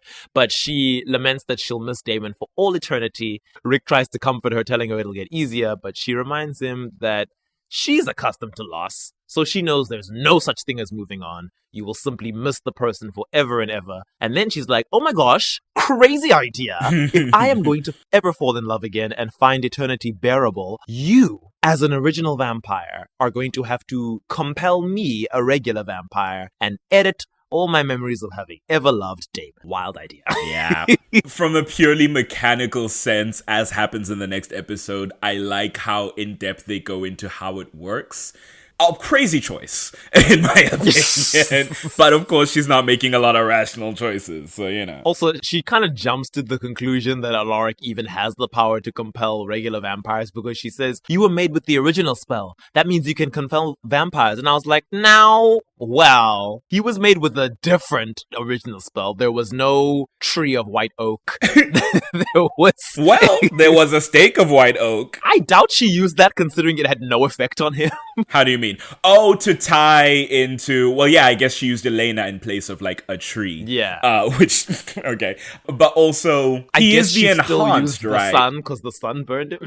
Exactly. Yeah, he's the sun is ever present. I guess, yeah. And the vervain. Yeah, it's not necessarily the tree that gives them compulsion, you know? So it's like, whatever factor of it... Well, yeah, I just meant that because it's like a recipe. I'm like, you've altered some things in this recipe. How do we know that the meal is going to be exactly the same? But she's right. I actually don't know if while he was Vamplaric in season 3, does he ever compel any vampires? I don't know. We don't see him compel any vampires on screen. Interesting. He just kidnaps them, takes over the council, fights people, but he never compels anyone. And at that point, the Mystic Falls gang vampires are all on vervain because of the Michaelsons being in town. So, he wouldn't really have gotten a chance. Yeah. Okay. The next episode, Yellow Ledbetter. That word always feels like a tongue twister. I believe because it like is Red Lorry, Yellow Lorry. That's that's what I was thinking about. I was like, it's a Pearl Jam song, but it might be from a tongue twister. No, I was thinking of Red Lorry, Yellow Lorry is what I was thinking of. Or if you're American, red leather, yellow leather. Is that... Are those the same? Okay, I didn't know. Oh, they wouldn't call it a lorry, I guess. Yeah, because they don't have the word lorry. In America, for their tongue twister, they say leather. Alaric is the one who tells Caroline that Enzo, and not Stefan, is looking for a way to bring back Damon and Bonnie, which I'm like... Why is Enzo Enzo's here now.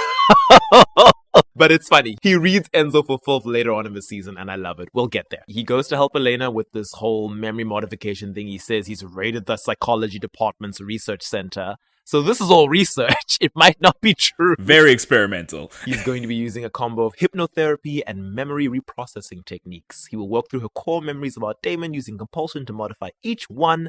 And once they find a signature memory and erase it or modify it, it will cause a positive domino effect and make all her other memories altered in a way that links up with this new reality that he's built for her. I like that he makes extra sure that this is what she wants to do. And I'm like, look at you. Why are you and Damon even friends? Like, you have the power of compulsion and you are asking again and again, do I have your consent to go inside your mind and start fiddling with it? He's so particular about it, and it really was like, again, it's so in contrast to that one blip of like, here's something that happened in Rick's past, where it's like, he's so particular and caring to be like, I want you to feel as safe as possible in this. I don't know. I guess because also he's like, Isabel compelled me once. I would have loved to know how he feels about getting those memories back, but by then he's over her, so I doubt he cares.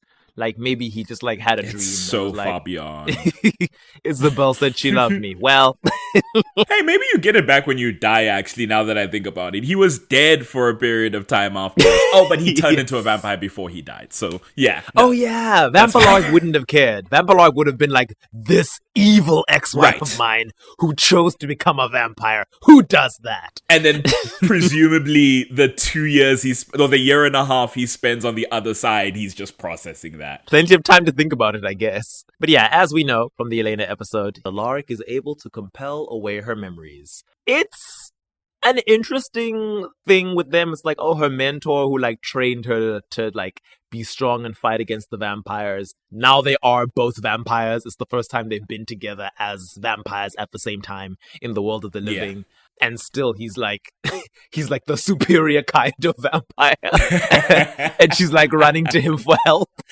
Yeah. I think that in his death and his return, right, there's been a significant amount of time that she spent without him there. There's like a reestablishment of what is the dynamic between us. We love each other, we care for each other in a familial sense, but like the father-daughter thing, now that I've grown up significantly while you were gone, might have shifted a little bit. Yeah. And now that I may not need as much care as I did when I was 18, now I'm 20, now I'm looking after Jeremy, now I'm in college, you know?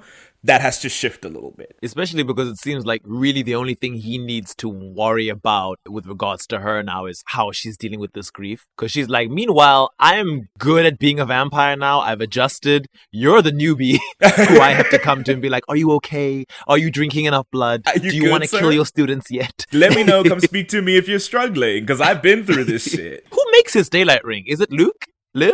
Probably one of them. Yeah, I assume it's one of the twins. I guess they like Liv because she tried to help them all come through. True, but also Luke is the one who they usually call on to help, and also Luke is being blackmailed by Elena. So I have a feeling she was like, make my dad a ring or else. Emotionally blackmailed. In episode 4, Black Hole Sun, Alaric gives Jeremy some tough love. He brings a hungover Jeremy to the medical center because Jeremy has just been spiraling in his grief with Bonnie being gone. And that's when Joe shows up. Alaric asks for her help with handling Jeremy and his poor health decisions. I love that as they send him off to get checked up, Rick is like, throw in an STD screening because he's been a slut this summer. And I'm like, all right. The shaming of Jeremy. I'm like, leave Jeremy alone. Later on, Joe and Rick talk about Jeremy and Rick asks for some advice. Joe is the person to be like, it's not that deep, guys. This is a grieving 19-year-old. He'll be fine. We've all had our wild days and our wild periods. Like, his behavior is not atypical of someone his age who's been through all the shit that he's been through. And then they talk about their own past college personas. And then Rick seems to describe himself as like a bookish loner type. And I'm like, Rick, I don't even know what you were anymore. Because were you a gentleman? Were you a drunk, violent person? Were you like a bookish loser? I don't know. It seems, now that you say it, it just seems to shift as needs be. You know? Which is a shame, because as it was set up, it was interesting and solid. It's like comic books, I guess, depending on the writer. You know? Shared universe. While Rick and Joe are talking, an injured student walks by them bleeding, and Rick's bloodlust is triggered. Joe notices that he's distracted, but she simply advises him to give his full attention to her when she's flirting with him. And it's like, oh, she seems cool and confident. She's like awkward, but she's not insecure. Yes. I do like that. That's exactly right. Later on, Alaric and Jeremy are like training in the woods, and Jeremy says that sparring Rick is not a fair fight since he's literally an original vampire. And Rick is like, well, you've killed an original before. Yeah, so Cole. Easy. Rick tells him that he's trying to help him, and eventually Jeremy like snaps and starts ranting that he is angry because everyone's treating him like he shouldn't be angry. And he should be fine when he's very justifiably heartbroken over Bonnie sacrificing herself again to save everyone. Alaric says that he does understand his resentment, noting his own history with Isabel and Damon being the person who turned Isabel, and then that weird friendship that spun out of that, and his relationship with Jenna and death itself. Meredith is not mentioned. Rip. He's like, yeah, Jeremy, I've also had bad luck in the girlfriend department, and I've also died and come back to life. I get what you're going through, I really do. And I think it's things like that are why I often saw such a mirror between Alaric and Jeremy. I was like, yeah, you two are kind of cursed in very similar ways. Absolutely. The parallels are always drawn. It's just very rarely do we see, as we are seeing now, fortunately, that we actually get like good moments where the two of them are hashing it out and are talking about things, and like, you remember there's a bond here that was set up a while back. At the end of the episode, Elena goes to Rick because Lord knows these people can't keep a secret, and she's already found out that her memories were erased. She goes to Rick and she's like, how could you? And he's like, here's your diary entry where you said you wrote yourself a letter saying that you consented to this. and you don't want it to be undone. Right. And she's like, oh, okay. No, Okay, I see. well, sorry about that. I see. Hold on to this diary for me just in case. Maybe I'll change my mind, but I'm going to try and move on. And I'm like, yay, she's over Damon. God, please. Always kicking about in the background, that man. In the next episode, Alaric is telling the creepy story of Nathan Whitmore, which is the reason for their weird corn maze Halloween-themed celebration. It's a very Lady in White story from, like, Central America. It was an interesting one. At the end, he says the moral is to not fall in love with your brother's girl. And I was like, wow, all right. I think you miss your friend, Alaric. After class, Elena speaks to Alaric. He asks if she's changed her mind and wants her memories back yet. And she's like, I resent that yet. There's no yet. I've chosen to move on. I'm going to try and live and find happiness. And you should do the same. Come to the party and socialize. And Rick is like, firstly, I'm like 35. Real. I don't want to come party with a bunch of drunken college So kids. real. I'm going to be a shut-in and just like be on my own, read a good book. And then Elena's like, please go out and live a little because you are one hoodie and 3 missed haircuts away from becoming Professor Shade. Jesus. And I was like, damn, I forget you were a cheerleader. You know? What a read. God. Oh, but... I was like, no humanities, Elena, is she back? But also foreshadowing? Ooh. Because in season 7... You know what? That's true. Maybe Oh my she was gosh, right. Elena was right. Speaking of haircuts, Rick somehow gets haircuts while he's on the other side. Yeah. I hope the costume department didn't think that I didn't notice that, because I did see. Like, it's slightly shorter in the season 4 premiere. When he shows up when Catherine's on her deathbed, it's like, no, this man got a whole fade and it's short at the top. I was like, this is not what you look like when you die. But then at the end of season 5, it's enormous. It's like going up for whatever reason. It's reaching Stefan levels of like there's a tidal wave coming off your head. What's happening? Maybe it's how you perceive yourself to be on the other side. Because we always talk about how Vicky died in her vampire Halloween costume, and that is Comes not back what she was wearing in like a leather all the jacket. time on the other side. A little strappy top and a leather jacket. She's like, It's I'm not alright. wearing this shit for all eternity. It's like, who's gonna see you? But okay. She found the loophole. She was like, can I come back wearing what I died in as a human? But even that isn't true. She was in her knickers and like a sleeveless top when Damon killed her. That's true. Gosh. That's true. So it's She not had the even worst that luck. outfit. God, Esther really saw for her in that moment. She was like, my darling girl, I understand. I died in this hideous smock from 2,000 years ago. So I understand. But Elena invites Rick to the party, saying that he's been given a chance to start over, and like her, he should take it. She also invites Joe to the party in a not-so-subtle attempt to set them up. Well, it's subtle enough that Rick doesn't get it. Joe clocks it immediately. Oh, absolutely. Rick goes a bit off sides in the middle of this episode. I'm like, whomst are you? He's drinking alone in his lecture hall, and Stefan comes in to speak about his troubles with Ivy the newbie vamp. And he's like, hey, Rick, I hear that you're, using your enhanced original compulsion abilities, vampires. Could you compel this annoying newbie vamp to, like, behave, but also to get over me and stop following me around? And Rick is like, no, I'm not doing that. Right. And then Stefan is like, oh, why not? You compelled away Elena's memories. You made her forget about Damon. And then Rick is like, you forgot about Damon first, Stefan. You gave up on looking for him all on your own. And I'm like, all right, Rick, I don't know where you get off. Yeah. And Stefan says, that was my brother and I was grieving. Like, what do you want about? And Alaric is like, yeah, well, he was my best friend. So. Okay, and now what? It's like when someone says something wild on Twitter and the person just like quote tweets with a question mark. It's Right. like, What do you mean? The thing is, everyone is acting offside. Maybe it's the heightened vampire emotions, I guess. It could be that. Yeah. But like he tells Stefan to get out of his face before he compels him to be the guy he used to know. And I'm like, right, I don't know where that came from, Alaric. I mean, Quite honestly. again, the thing is, who cares about Damon to be all upset that Stefan, who rightfully, because he's the one always being like, I've got to do the work and I've got to figure out a way to save someone and to get someone back to do this, being like, actually, no, I'm done now because this is exhausting. And I did try and it didn't work. And I don't think I have it in me to do this forever. So I'm going to move on. Yeah. So somebody in the plot has to be like, Stefan, you asshole, because we should care about Damon coming back. And that has to be Rick, his best friend, right? I guess it's just wild. I'm like, who are you No, to it's tell insane. someone how to mourn their brother? Like, It's a fully insane. Like my thing brother to of say. 160 years. Well, I was friends with him for 3 years, so you're an asshole. It's like, okay, now what? What are you doing, Rick? You're more powerful than I ever was. Maybe you take up the mantle. You know? God. Like, go to New Orleans and bully Klaus into helping you with his 1,000-year-old knowledge. Because you're like the you one could kill person in him. this universe that he can't hurt. Right. Later on at the corn maze party, Rick runs into Jo after she's just been spooked by the creepy cornfield decorations and dressed up partygoers.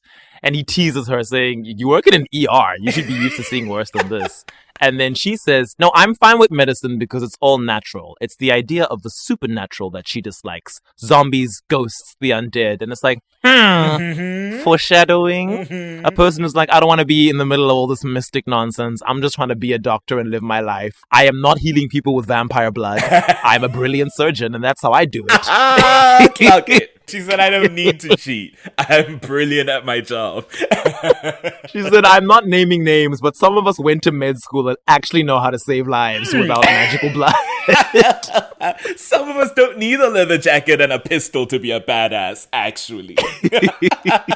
Jo, like I said, has already figured out that they're being set up. She's like, yeah, Elena's trying to get us together. Be a gentleman and get me the hell out of this party, because once again, we are way too old to be among these people. So they go to get a drink before they leave. This time, Rick shares his flask with her because it actually is liquor. And she's like, I thought you were a germaphobe. And he's like, I'll make an exception this once. They're very cute. They have great chemistry. It's adorable. I'm like, I'm impressed that Rick has been able to have chemistry with so many characters. It's just, I thought you were going to say, I'm impressed Rick can, like, find it in himself to start up again, considering how it's all ended before. Which I was going to say, no, absolutely well, now true. he's got vampire tolerance. No, I don't mean the alcohol, but that's good to know. I just mean Oh, you mean the relationship. dating? Oh no, that's far more dangerous. Yeah, Yeah, exactly. yeah. At this point, I'm like, Rick, stay away from women because they almost always end up dead when you're interested in them. At this point, we're 2 out of 3. Oh, which is not good odds. And it only gets worse. No. So Tyler crashes his car through the cornfield because he was looking at his phone while driving. Don't do that, kids, especially if you're speeding. He injures several of the partygoers. Rick and Jo are among those who are like lucky enough to escape with like minor scrapes. But Jo is perturbed when she sees Rick is like now completely unharmed because she was sure she saw him bleeding a few seconds before. He's like, no, it's not my blood. She herself is hurt, but only mildly so. Rick offers to get her out of there, but she's like, no, I want to stay and help. But I'm like, oh, how Meredith fell of you, Dr. Hippocratic Oath. I'm a combat medic. I'm used to situations exactly like this. Yes, she does say that she enlisted right after med school. Her bleeding seems to make Rick uncomfortable, and she's like, "Are you squeamish around blood?" And he's like, "Yeah, something like that." And she says, "Don't worry, you'll get used to it. Like, tag along with me while I go save lives." So cute. And like you said, she's not insecure. She's a bit awkward. And seeing her socially struggle a bit, and then the minute something in her repertoire happens, she locks in. Oh, I love that. She has that. no qualms, no hesitation when it comes to medicine. And the dynamic shifts immediately of like, I'm leading the stance now. Rick, get behind me. It's really cute. I love characters like that who it's like walking down the street, couldn't put one foot in front of the other, but put me in my element, the thing that I know about, the thing I know how to do, and suddenly I am a genius. Exactly. I'm a prodigy. I'm at ease. A lot of people would be like, autism coded? I was gonna But I'm like, no, you can get neurotypical people like that. That's true. But I guess, yeah, why not? If It's you a choose spectrum. to read it that way. Rick notes how cool Jo is in the situation, and that's when she tells him that she enlisted in the army straight out of med school because of family drama she was running away from. And after everything is over, Rick and Jo talk, and she admits that she likes him. And I like that. I like that she didn't waste time. Very direct. Because he and Jenna were like very slow, and I understand it's because Jenna was like, well, I'm busy being a parent, and also I think your dead ex-wife might be my niece's birth mom. Exactly. And then Meredith, it happened at like a steady pace, but also we were like, she might be evil, so we're not sure. But now Jo is like, caution to the wind. I like you, you like me. We're not teenagers. We're like in our 30s. Let's not waste time. I'm going to be honest about how I feel. And the good point, too, is that Joe's a little older than him. I think Joe is exactly 40 at this point in the story. So she's like, listen, I don't have time to waste. Like, I don't play around anymore. That's shit for when you're in your 20s. Like, let's be upfront. Oh, yes, what do we want from she this? was 22 in 1994. Yes, and Or in the story, 94. we're in 2012 right now. Or 2013. So she's either 40, 41. Wild that we're still in 2013. My gosh. Maybe that's what he needed this whole time. Just like a woman to sort of be like, okay, and here's what we're doing. You know, she's got her thing. She's got her passion. She's so secure. She's not like Isabel, who it was like, I want more from life, Rick. I have my vampire obsession and this is boring. She's like, no, I might be interested in dating you, but in terms of my passion in life, I found that already. Yeah. That exists. And I'm thriving. Irrespective of what you can give me. Exactly. Yes. But Rick is afraid of his vampiric nature putting her in danger. So he tries to compel away her interest, telling her to think that their date was a disaster and that he is a boring, borderline alcoholic. But it doesn't take. And she kisses him, telling him that, yeah, the night was a disaster and he's definitely an alcoholic. I love how she's like, borderline? No, honey. No, honey. You've got a problem, and we will be speaking about it. But she assures him that he is far from boring. Oh. And Alaric's like, what? I couldn't compel you? And I'm like, I mean, it shouldn't be that shocking. Alaric Vervain exists in this world. But the next episode, Alaric tries to convince Elena to allow him to return all her Delena memories now that Damon is back from the prison world. But Elena's like, ew, no, I don't want them. I remember how much he sucks now, and I'm not interested in going down that road. Yeah. Promise me you will not return these memories unless I ask. And Rick is like, okay, yeah. I mean, that's how we were working anyway, with like consent. But sure, yes. If you need to hear it again, I will not. And then he's like, while you're avoiding Damon, you should avoid Joe, because I think she knows about vampires. I couldn't compel her. She might be on Vervain. And then a few seconds later, he's like, go investigate what's going on with her. And I'm like, Rick, what is this? But Elena agrees to find out what's going on with Joe. But she asks Alaric to check up on Jeremy because at this stage, Damon has lied to them all that Bonnie was not in the prison world and she's gone forever. Joe tells Elena later on, when she catches her like snooping around her coffee and trying to find Vervain, that she knows that Elena and Alaric are vampires. And Elena's like, okay, so you must be a witch, because that's the only thing that can resist compulsion without needing Vervain. We've discussed how that's not true. Yeah. But we'll leave it. We'll leave it. Joe says, hey, I won't ask about y'all, and y'all don't ask about me. And she also tells Elena to tell Alaric that if he wants to avoid a complicated relationship, he doesn't need to use compulsion. And I'm like, oh, yes. I love it. Yeah, we communicate here. It's season 6, bitch. You know, she said, I am a renowned surgeon in my 40s. I'm not here to play games. Right. Like, if you want to break up with me, that's fine. Just don't try to erase it from my mind. I'm not Elena and you're not Damon. Clock it. She comes to speak to Alaric herself, but he's in a hurry to go and save Damon from Tripfel, who's driving over the magical border. Well, the anti-magic border into the anti-magic bubble. So Rick gives her like a little Sparks Notes version of the situation. He's like, yeah, my friend is going to be magically stripped of his vampirism. Gotta go save him. Also, you should stay away from me because it's dangerous and you are a defenseless woman. And she's like, excuse me? All right, then. What did you just say? Combat medic? I'm gonna follow you and see what's going on. Stefan and Alaric, like, they're talking as they prepare their plan. He does apologize for his earlier nonsense. Alaric's like, you know what, Stefan, the truth is I gave up on Damon too. Thank you. I've been struggling with, like, the bloodlust, and I was really just fixating on finding Damon as a way to avoid dealing with my current problems. Okay. I was wrong. And I'm like, okay, how big of you? I'm glad. Because that was crazy. They pretend that Rick is having car trouble so that they can block the road, and when Tripfel drives past, he's like, hey, kind fellow American, I need some help. I'm down on my luck. I genuinely think that Trip did buy it, but just didn't want to help. He's like, I believe you, but I'm actually really on the clock right now. Yeah, I've got to get these I'm busy. vampires I don't want to stop.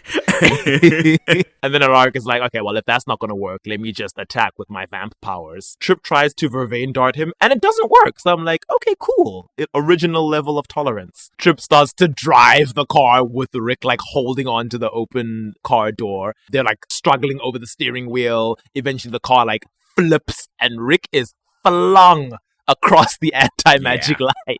Like, the car lands across it so that Enzo and Damon start to die inside as well. but Rick is flung so far that even when Stefan like pushes his way through, like struggling through his gunshot wound to drag them both back and survives, he looks on at Rick and he's like, I can't reach this man. He's too far inside.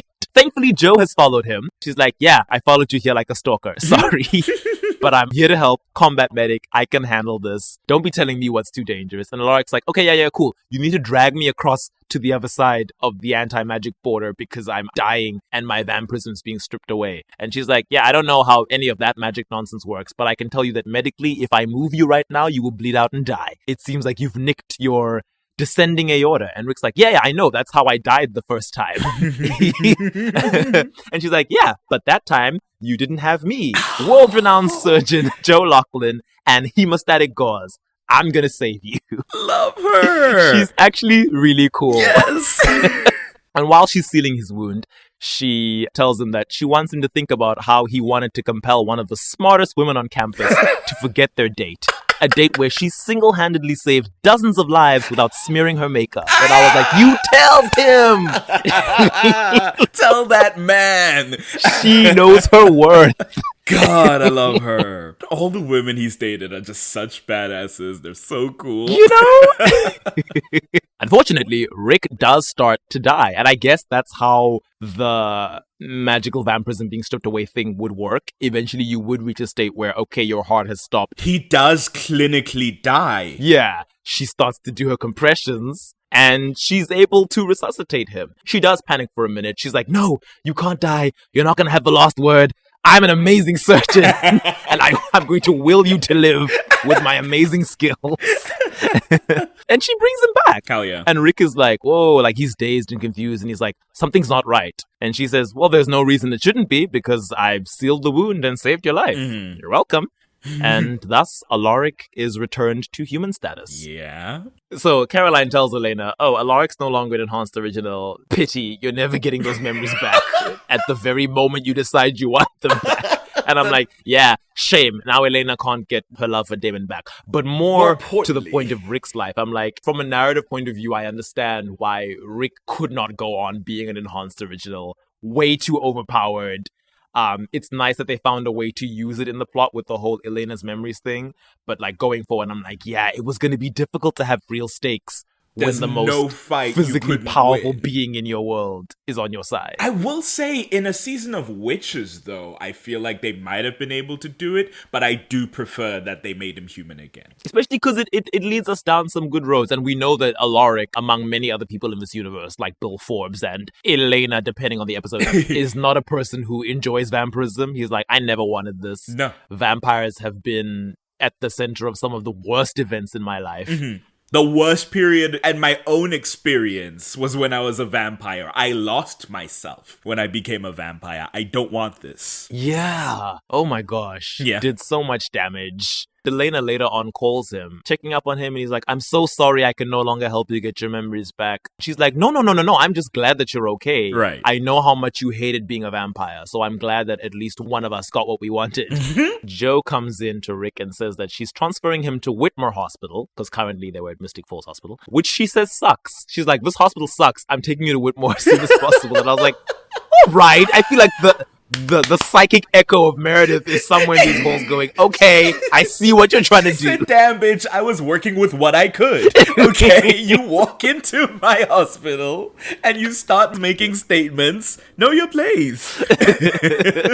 Rick thanks her and she says she was just doing her job. But Rick is like, no, you did more than that. You have given me back my life. And I'm like, oh, that's nice. In a show where very often we have like this narrative thing of Elena was so like deeply tied to Stefan because it's like, oh, he saved her life and like he breathed vitality back into her soul when she was deeply depressed. It's like, well, now we have like this female character being this champion who saves Alaric from his own little abyss. I liked it.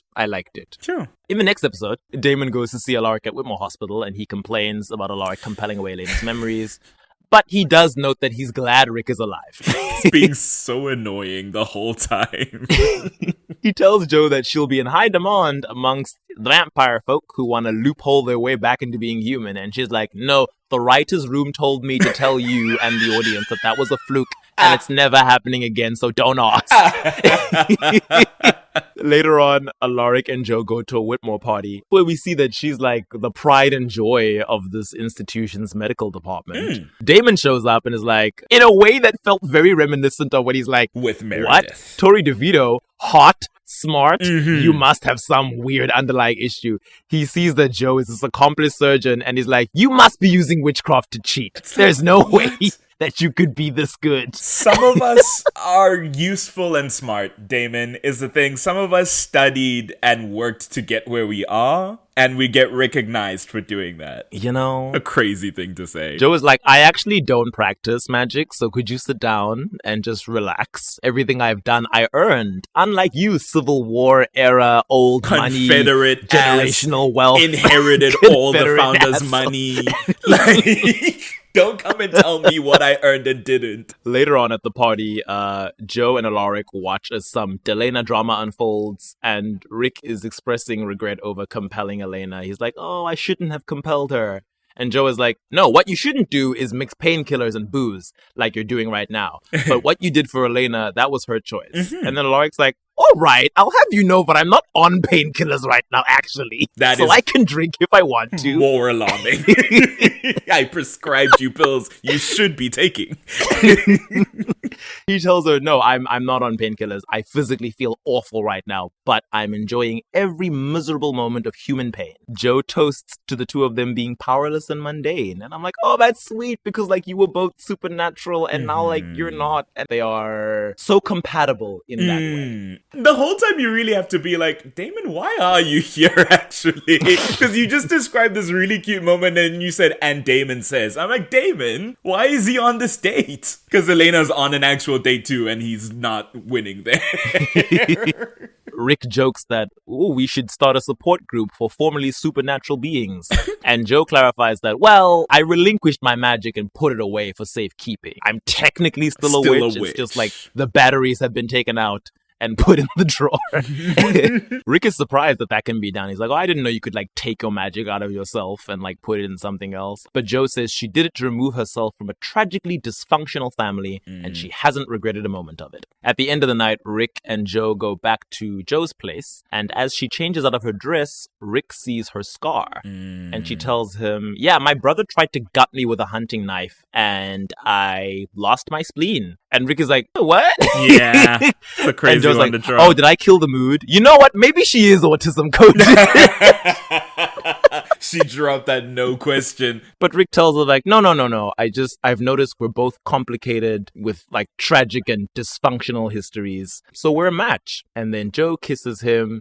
And they end the episode making out. And it's like, oh, so sweet. I love this mature romance of two very experienced, very traumatized characters. Yeah. It's sad to say. Happy all found each other. But it's what's bringing them together. Yeah. In episode 8, Fade Into You, it's Thanksgiving. Alaric goes with the Salvatores to Portland to try and find the Gemini Ascendant and get Bonnie back from the prison world. Because at this point, Damon has come clean. He's like, okay, Bonnie's actually alive. Yeah. Sorry, my bad. I thought I was helping by lying that she was gone.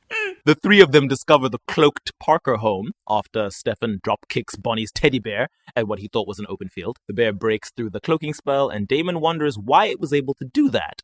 And Rick reveals that he learned from Joe that witches can remove their magic and store it in an object. And they theorize that Bonnie must have placed her magic in the bear to keep it out of Kai's evil siphoning hands. Rick is sent into the house since the vampires can't enter without an invite. And it's like, oh, look, we're back at it again. You're human and already you're out here helping vampires, being the token human on their missions.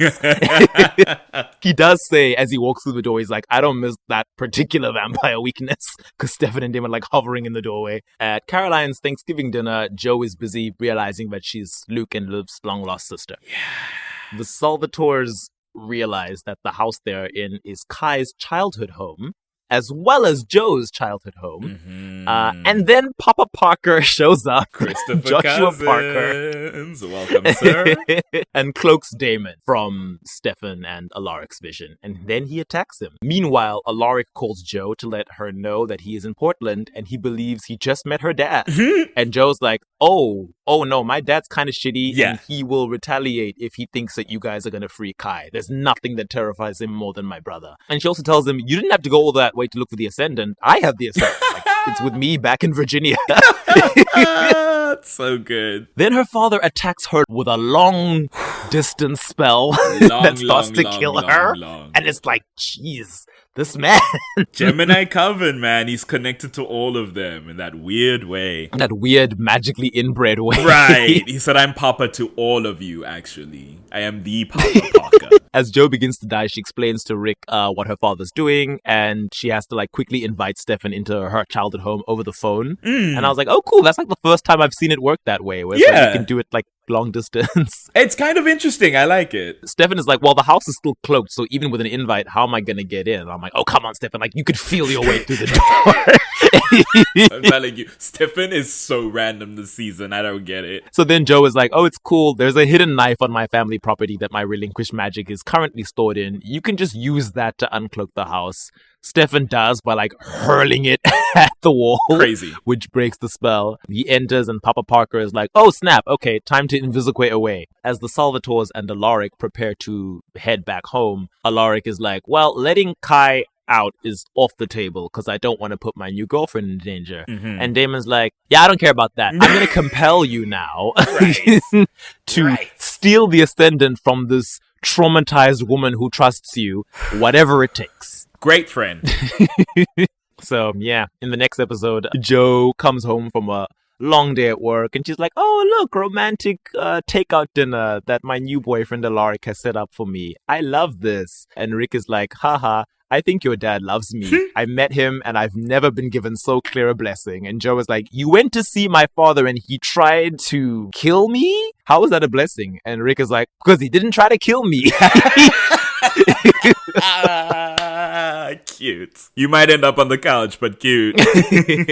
He also talks about her childhood home, calling it creepy, and she's like, well, it wasn't always creepy, only after like the traumatic massacre that my brother enacted. Yeah. And it's funny how compulsion can make characters behave, because Alaric seems to just be having like a genuine conversation with her where he's like getting information on this person that he's dating and finding out more about. And then it's like, oh no, he's actually digging for information because it makes he's you real under mind suave control. all of a sudden. Suddenly you're the best PI there ever has been, because it's like, with all your compunctions and anxiety gone, we actually are very smart creatures, I guess. She explains about, the deal she made to betray Kai and all that, and that she absconded with the Ascendant after that. Tells him that she keeps it stored in her underwear drawer. And he's like, okay, cool. Just making small talk. Inside his mind, compulsion commands triggered. Yep, ready to go. Later on, he brings it to Damon, who was with Stefan, who didn't approve of Damon's compelling his friend, but as usual, it's like, my brother doing things that are bad won't stop him. Rick gives Damon the Ascendant, and Damon is like, okay, cool. Now I'm going to compel you to go be a good boyfriend to Jo and forget all this ever happened. And I'm like, well, at least he added the good boyfriend part, I guess. A, Rick was already doing that. You know? B, you stopped him from doing that when you made him steal from his girlfriend. And then he ruins the vibe because Jo is like, well, my Ascendant is missing and I just told my new boyfriend where I think I know what happened. Obviously stole it. And she comes to him and Rick is like, what? I don't know where your Ascendant is. And she's like, okay, so you're going to lie and play dumb. Really? Is this what we're doing? He swears that he did not take it and didn't tell anyone else where it was, and he would never do that. And then Jo, who is smart, is like, okay, well then your shitty friend Damon is behind this. Right, your vampire he must bestie. have compelled you to get it for him. And Rick is like, what? Because you're not on Vervain for some reason, which is like, that's, okay. I guess he forgot. All right, you're right. When you break a habit, it's hard to get back into it. Woof. But Alaric is like, not my friend Damon. He would never. That's a good man. It's not like he's done this exact thing to me before. She's like, you know what? The anti-magic bubble strips away compulsion. We know that now because of fake Sarah Salvatore. And for a few seconds, Elena. So let's drive to Mystic Falls. If you suddenly regain memories of being compelled by Damon, I was right. If not, no harm, no foul. And I'll eat the humble pie because I was wrong about your weird, shitty friend. To the surprise of no one, she was right. But at the end of the day, Alaric confronts Damon about compelling him, and he's like, yeah, Joe drove me across the border, but before she did, I told her she was crazy and that you would never do that to me. And he punches Damon in the face as Damon is like about to explain himself, and I'm like, no, you had that coming. And Damon is like, look, we had to get Bonnie back. And Alaric tells him, getting Bonnie back was never off the table. Right. What was off the table was compelling me to steal from my girlfriend when we promised her that we would keep her evil brother locked away. Thank you. And then Alaric asks, where is Kai, by the way? And Damon's like, well, about that. Kai did indeed escape, but wait, listen, and then gets punched in the face again. Why would you ever want to be friends with this man? I don't understand. In the Christmas episode, Joe and Rick are talking on the phone. She's like, I'll be late for dinner because it's a full emergency room. In the midst of all her hospital lingo, Alaric interrupts to ask her if her previous boyfriends understood all this jargon. And then she's like, boyfriend? You're my boyfriend now? And Rick is like, and she's like, it's fine. I'll see you later. And then Kai shows up and kidnaps her. Yeah. Alaric eventually phones Elena to be like, where's Joe? Haven't seen her since last night. It's now morning. Elena goes to the hospital, finds out that Joe is indeed missing, as is one of her patients, who I think was what Kai was using as like bait. They figure that Kai is behind this. Damon criticizes Rick for letting his girlfriend out of his sight when he already knew her evil brother was on the loose. And I'm like, the audacity of this man. Oh my God. And Rick gets his licks in. He's like, oh, should I have asked you to compel Joe to stay put for me? Oh. Hey. And he tells them that Kai will come for Joe's knife, as it's the only way to restore Joe's magic to her for the merger. Damon is like, he'll never find it. 2 seconds later, looks in the hiding spot. It's gone. There. Kai's already taken.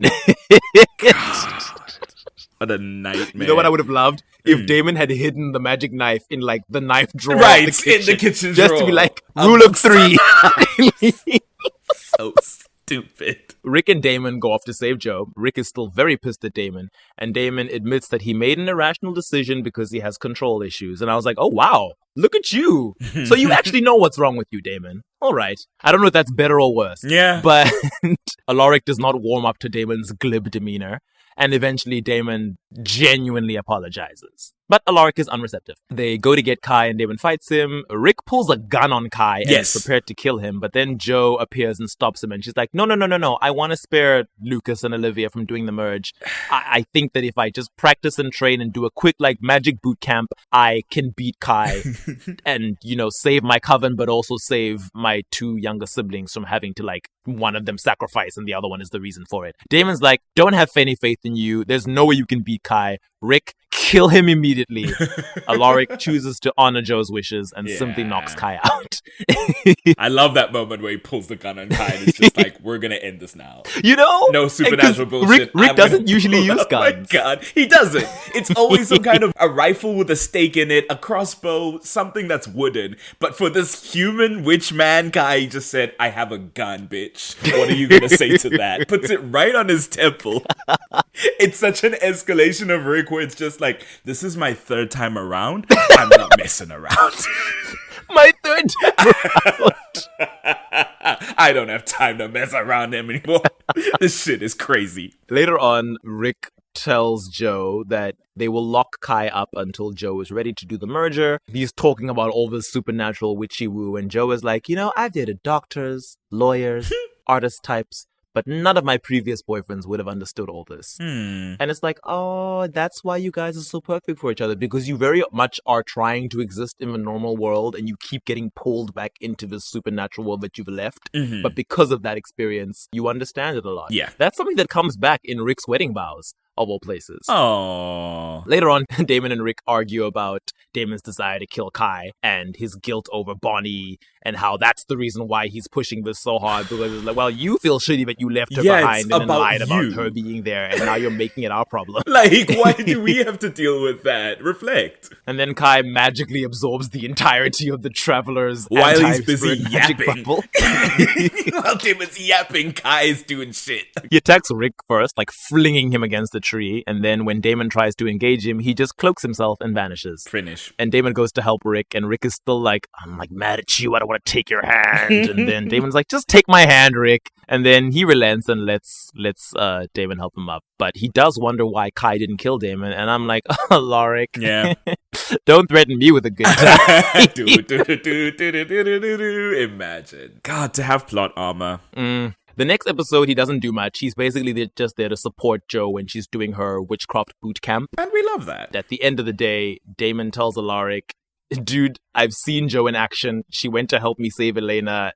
It was almost a train smash. She's not strong enough to beat Kai. I'm going to be honest with you. She is not going to win. But Alaric is like, you know what? I still have faith that she can. Oh. I've seen this woman. She's amazing. She does and I'm like, crazy well, cool you know what? I can understand why it could seem like he's in denial. But I'm like, this blind faith is not so blind. No. Him crossing an anti-magic barrier and turning into a human because she saved him from the wounds that turned him into a vampire with her would have bare also hands. seemed impossible. No but magic she accomplished involved. that. Yes. we have seen her beat impossible odds. I think she could do this. I like it. In episode 14, when Jeremy chooses to leave Mystic Falls to go to quote-unquote art school, Alaric, we see, has actually sent him off to be a traveling solo vampire hunter, I guess. Because he's like, there's this area that there have been these animal attacks, quote unquote.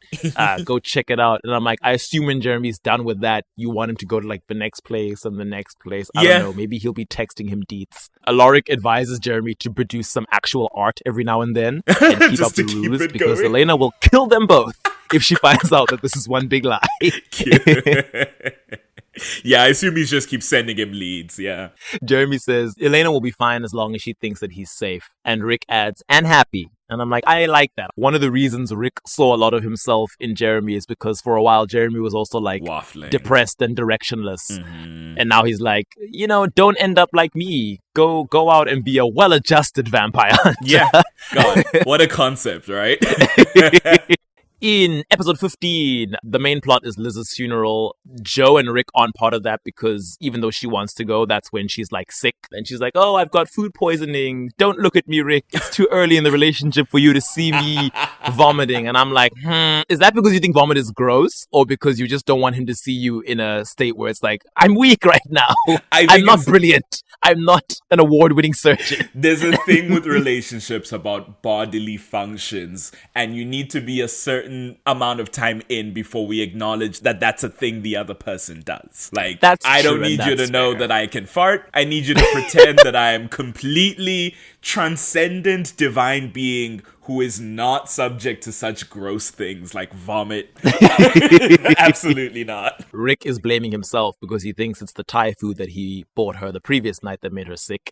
And he's like, let's just skip the funeral. And Joe's like, no, we have to go. And then Kai shows up, looking even worse than Joe does. This is post-merge. He's merged with Luke. It went weird, but he won. He's like, I really need to see my sister. And Rick is like, yeah, she'll pass. Tries to slam the door in his face. I almost wish he just clicked the gun again. Let me talk to him. Like, Kai's like, I think the reason that you and I are both sick is because of my bootleg twin merge with Luke. Yeah, that's Plaza Shop merge is my not pirated going copy well. of the Gemini twin merge. Right.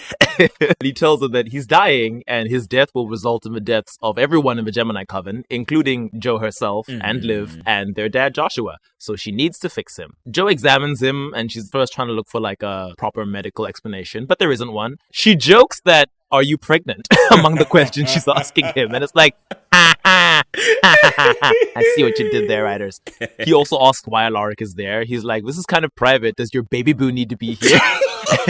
And Alaric tells him that he is not leaving Jo alone with Kai, so deal with it. It's concluded that it is indeed the botched merge that is killing him. He starts to vomit up blood, and as Jo instinctively moves to assist him, he grabs her arm, siphons off some magic from her, and realizes, hey, I suddenly feel much better. That's what I need to do. I need to take the magic out of you so that we can trick this process into thinking it's been done the right way. God. Relinquish your magic to me and we'll be grand. He like reaches for Jo as he says that, and Rick like grabs his hand and threatens to like crush the bones in it. Kai reminds him that, you know, it's not only Jo's life that's tied to mine, but the existence of the prison world. So if I die, Bonnie is done for. And Rick is like, wait, you just said worlds plural? And Kaya's like, oh, did I not mention there's more than one? Sorry. Rick and Joe speak, and she concludes that she doesn't have a choice. She has to do what Kai says, or a lot of people will die. And Rick is like, well, it's your magic, so you do get to choose what you want to do with it. And she asks, okay, what do you think I should do? And Rick says, well, my life has been full of martyrs who have had to cave to the bad guy and try to be heroes, and it never ends well because somebody inevitably ends up hurt or dead. Yeah. And he says that in this instance, that somebody could just as easily be her or Bonnie, no matter what she does. And I'm like, that's true. Rick and the Mystic Falls gang have terrible luck. Every time that is what happens. He assures her that if she wants to fight and keep her magic, he will fight with her. But if not, well, he loved her when she wasn't a witch, and he's pretty sure he will still love her regardless. What a man, what a man, what a man. Joe is like, pretty sure. And he's like 92%. Because this is the I love you, right? Yeah. This is the I love you, the first one. Joe agrees to let Kai take back her magic, and he says that, me and the Coven and the prison worlds thank you. And Alaric is like, what exactly is this other prison world? So Kai tells him that it's a place filled with probably crappy people like him. He doesn't seem too interested in going into detail. Nothing to do with them. They perform their little... It's not really a merger. He's just like taking her power out of her. Yeah. And when it's done, Joe is like, okay, it's finished now. You can go. And Kai's like, cool, thanks. Also, congratulations. And then he whispers in her ear. Tells her that she's pregnant and then leaves. Alaric is like, what did he say? What did he say? And Joe's like, I'm pregnant. I'm super shocked. And Rick's like, okay, marry me. And Joe's like, whoa, okay, just dial it back, Casanova. I don't want a pity proposal. I'm not even sure I want kids. And then Rick pulls out a ring box and reveals that he already bought it. It was the day after Luke had died during the merger. He says that, Caroline's mom was sick and Joe was in danger, and he just thought life's too short. Which is what Brian Walters told him the night he died. That just occurred to me. He took that to heart. He said, you know what, Brian Walters? And you died that same night too. You made a point. Rick says he'd been trying to plan the right moment to propose, and it was supposed to be this morning with breakfast in bed, until she started puking up last night's dinner, which we now know was because of morning sickness. Joe is like, oh my gosh, Rick. And Rick assures her that they can talk about choices and all that stuff, but he tells her that for his part, he would really like to have this baby with her. It's something he thought he would never have. And he says, so this isn't a pity proposal, Joe. I love you. And I was like, oh, that's so sweet. You might get to have that thing that you wanted from Isabel, who couldn't care less, that you said to Elena and Jeremy had been an honor to sort of have with them. Things are looking up for Alaric Saltzman. And he gets down on one knee, opens the ring box to show her the ring, and asks her again to marry him. And Joe asks one more time if he's sure. And he says, at least 92%. So she says yes and hugs him. This is so good. God. Episode 17. Joe helps Sarah Salvatore, keeping her in the hospital for observation. She lies about what exactly happened to her. Sarah's been compelled. But when she leaves the room, she tells Rick that she's not comfortable with turning her workplace into a supernatural holding cell. Rick assures Joe that Sarah will soon be safely back at Duke College. And then Joe's like, Duke? That could be a cute baby name. It's a little obnoxious, but in kind of a cute way. Alaric is surprised that Joe's been thinking of baby names, and she asks him, has he not? He tries to fib that he has, but when she's like, name one, all he can come up with is Josette Jr. Nice. Which... Guess you held on to that one, buddy. It's such a cute scene, and then it's ruined when Enzo shows up to enlist Alaric's help. What? It doesn't even make sense when you say it. Here are Rick and Joe having a conversation about their babies. Enzo shows up. What is he doing here? It's going to make less sense when I tell you why he's here. He's here to ask Rick to help him capture No Humanity, Caroline, and Stefan, who are out and about wreaking havoc. Why do you care, Enzo?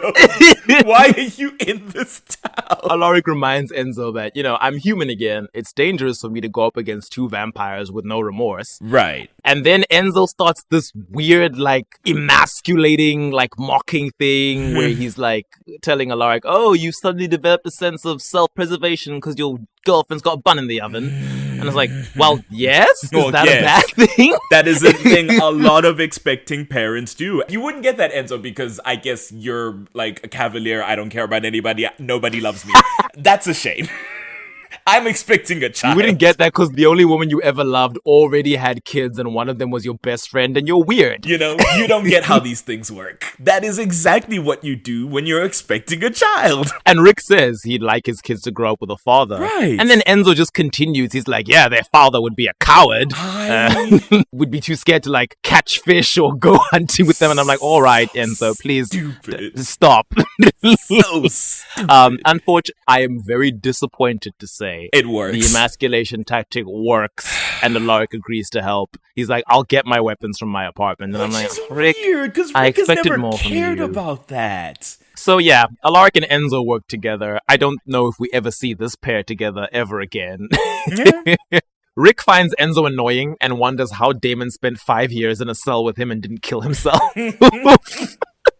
And Enzo is like, oh, another smartass. I can see why you're Damon's drinking buddy. This is so dumb. This is so pointless. He quips that Damon will have to give up the hard liquor while he's breastfeeding. And I'm like, can you stop, Enzo? I just don't understand. Where did he where learn is this coming from? Exactly. Like, Rick reads him for filth, though. He asks what Enzo is even doing here, Yes! since he thought Enzo hated Stefan. And Enzo's like, well, I have a whole revenge scheme plan, but it requires Stefan to actually have emotions for it to be worth the while. And then Rick is like, oh, so this is all a game to you. And he just basically calls Enzo out on how his shenanigans have gotten people hurt, like Sarah Salvatore, and tells Enzo to take a good, hard look at himself. And then Enzo's like, oh, why? Am I supposed to, like, introspect and reevaluate my total disregard for human life? And then Alaric tells him that, no, you just need to confront your deep, obvious loneliness. ooh. Get him again. Get him again. Oh! And Enzo tries to get the last word in, but it's that thing where it's like, nah, you're finished. too late. Right? You're dead. That was the kill shot, buddy. Stefan senses Rick and Enzo sneaking up on him and Caroline, and he blows something up as a retaliation. Enzo, to his credit, vamp speeds Alaric away from the blast, but they are still knocked out. Later on, Joe is examining Rick. It's like his 15th concussion in this show. And she's like, oh no, this is bad. And he's like, why? What is it? And she's like, I'm marrying an idiot. True. Criticizing his recklessness. And she's like, you could have died today. And then Rick is like, as opposed to any other day? She's like, no, let's be serious here. 18 years. That's what I need from you. I need you to stay alive for 18 years. And then after that, we'll have raised this baby. We'll set them free into the world, and then you can run around with guns and vampires and be an idiot. Rick agrees. She's like, okay. And he's like, fine. Episode 20. Bachelor and bachelorette parties. Let's go. Yeah, that's the one where it's like, okay, you guys have been making jokes all season about how you're too old for this and too old for that, and now all your friends are under the age of 21. Age students throwing you these parties. I know it in the world of the show, it's like these are people who've been through so much. For like they're 6 probably years. much closer than other people with generation gaps might be. But also I'm just like, the idea that these were your grade 11s when you first got to Mystic Falls, and now your grade 11s are throwing you a bachelor party. They're like drinking with you, toasting to you. Yeah. Like, Unconventional family. This is what they're talking about when they say found family. I guess if you think of them as more like relatives, it gets a little less weird. It's like, oh, your younger cousins, My little or nephews, whatever. my Okay. cousins. Yeah, exactly. Later on, Rick has a talk with Matt about just life and future, and Matt's like, oh, you and I were like the token humans left in this group. For a long time it was just me, but you're human again. You want some friendly advice? You're reaching your happy ever after. Take your wife and your unborn kid while you still can and just get out of here. Just go. Leave.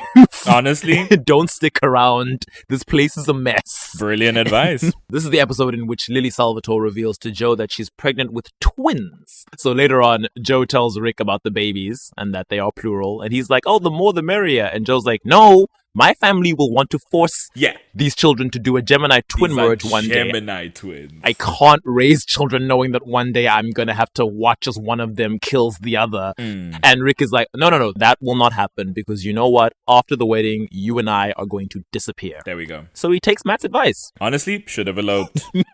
Episode 21. Ugh. I'll wed you in the golden summertime. On her side, Joe collapses in front of Elena, but when they take her to the doctor, they're like, it's fine, it's just an acute panic attack. She's exhausted because she's pregnant and planning a wedding and stressed, and her evil brother's on the loose. That'll do it. Joe is like, please don't tell Alaric that I fell down on the wedding day. He'll be all my delicate pregnant wife about it, and I don't want that. And Lena's like, Absolutely. okay, cool. Immediately tells Alaric.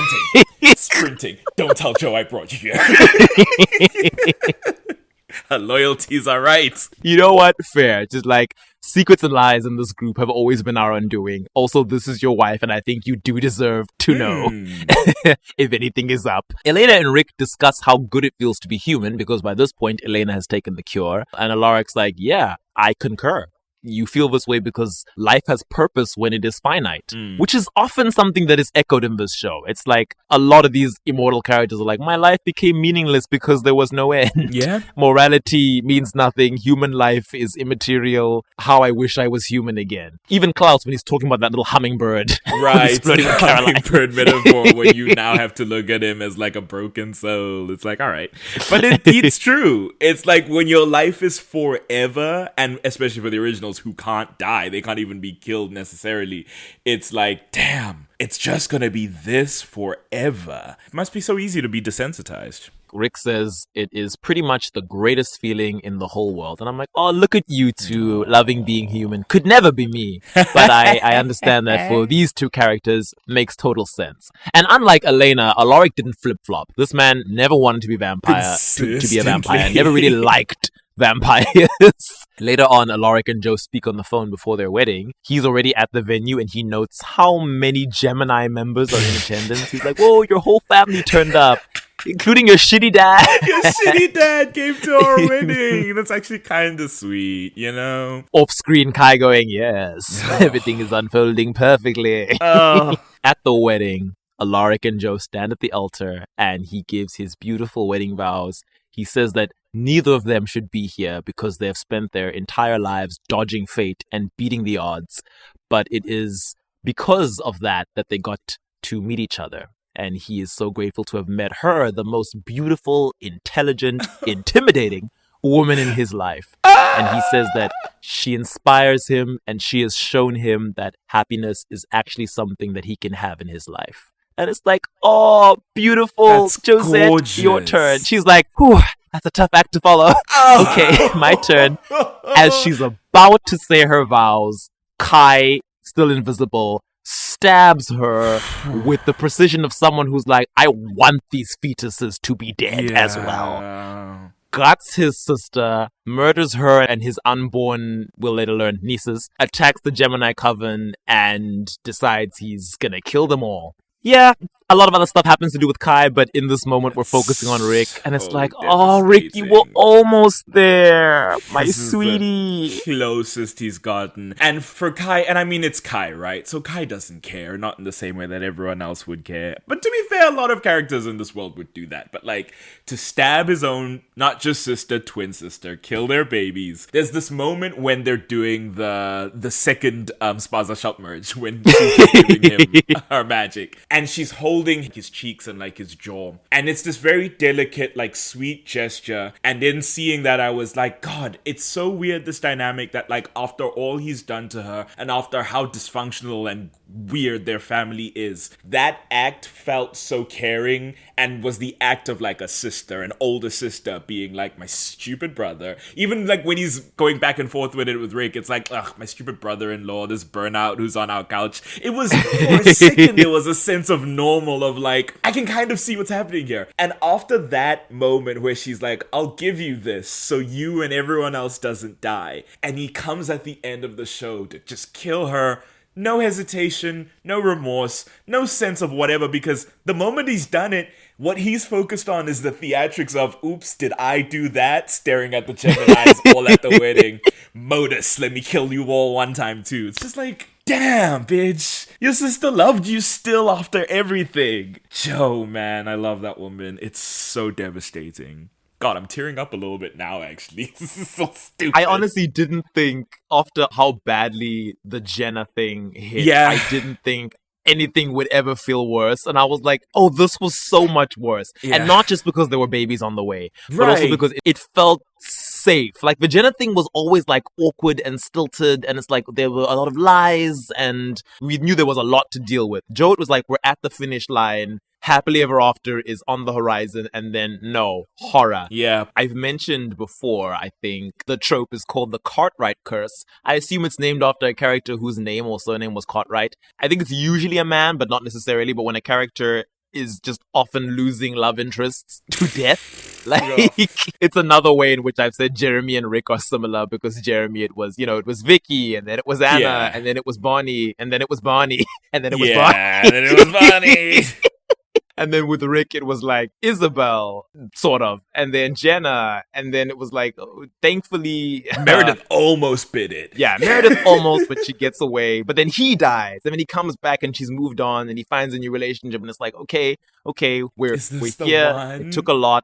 There's been all this trauma, but it's all worth it. Like he says in his speech, it was all worth it to finally be here. And to find someone who matches that energy and who can understand. And then it's like, nope, she's dead too. And while from a writing standpoint, I'm like, yes, this is a very interesting story. Like, it's devastating, but it's interesting to see where Rick goes from here. I'm also like, Damn. women in refrigerators. Yeah, that's the thing I was going to say, where it's like, is maybe it's not necessarily fair to refer to the woman in refrigerators trope, because it's like, we see these women live full lives, right? We have Jenna for a good 2 seasons. Yeah. She not as full, because she is always like a means to an end, at least with Joe, where it's like, I have history, I have agency, I have things going on, I have plot, whatever. Ultimately, the death... It's not all to do with Rick, right? It's this loop with the Gemini Coven and with the fact that we always knew because of these twins now there's a mark on her back. Yeah. And it's to do with her and her family. So there's that, but then also at the same time, it's always this dynamic with like Kai and then Rick and then Joshua as her dad. It's like all this circling around her and she's the one who dies in it. And then you also have to add the fact that this is the Vampire Diaries. A lot of characters die, but I would be willing to argue that a lot of women die in very like, it's always in service of like, oh, poor man character, you lose your female partner, your female love interest, what a shame. Yeah.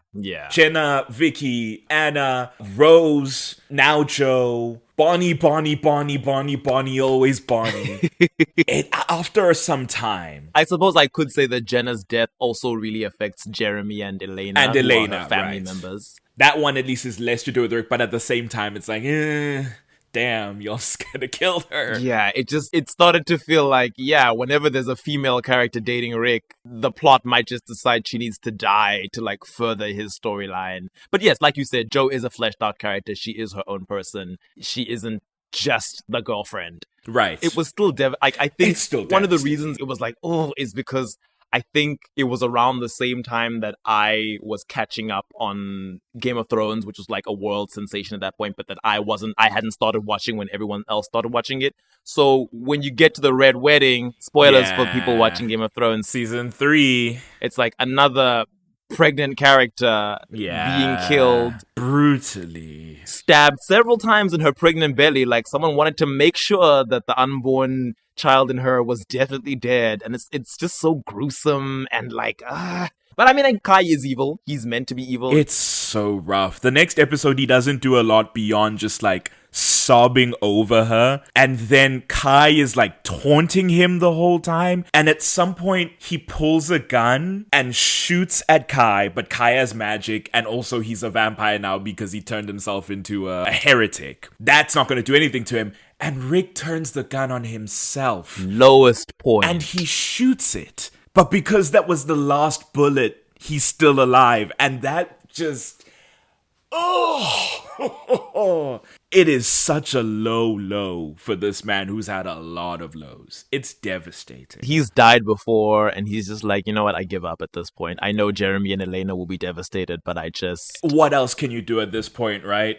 I think he's carrying Joe to the car to like, I don't even know where he's going with her. And that's when Kai shows up and he's just places her in the car and tenderly. He covers her face with something. It's so sad. And in the dreamscape where Elena is saying her goodbyes, like the shared mind space, she and Rick are sparring because I guess that was their thing. Like he was her trainer. and he so badly just wants to give up, and he feels like he has nothing left to fight for. And she's like, no, Rick, the pain will end. You have to let it all in and feel it and work through it, but you will eventually move past this. And I'm like, yeah, they've truly gotten to a place where they can meet each other as equals. Yeah. Because who else in this show has lost that much? I mean, they've all lost so much, but like the Gilberts, and that's truly cements him as like a Gilbert, as part of that Gilbert clan, because god damn, they lose so many people. Do not sleep in that house. No, it's a bad idea. It's a curse. I guess that's season 6. That's where Rick ends season 6.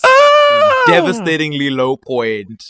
I mean, the plot would have you believe the worst thing to happen this season is Elena being put to sleep, and now Damon has to wait a few decades before she wakes up. And I'm like, who cares? Actual tragedy has happened.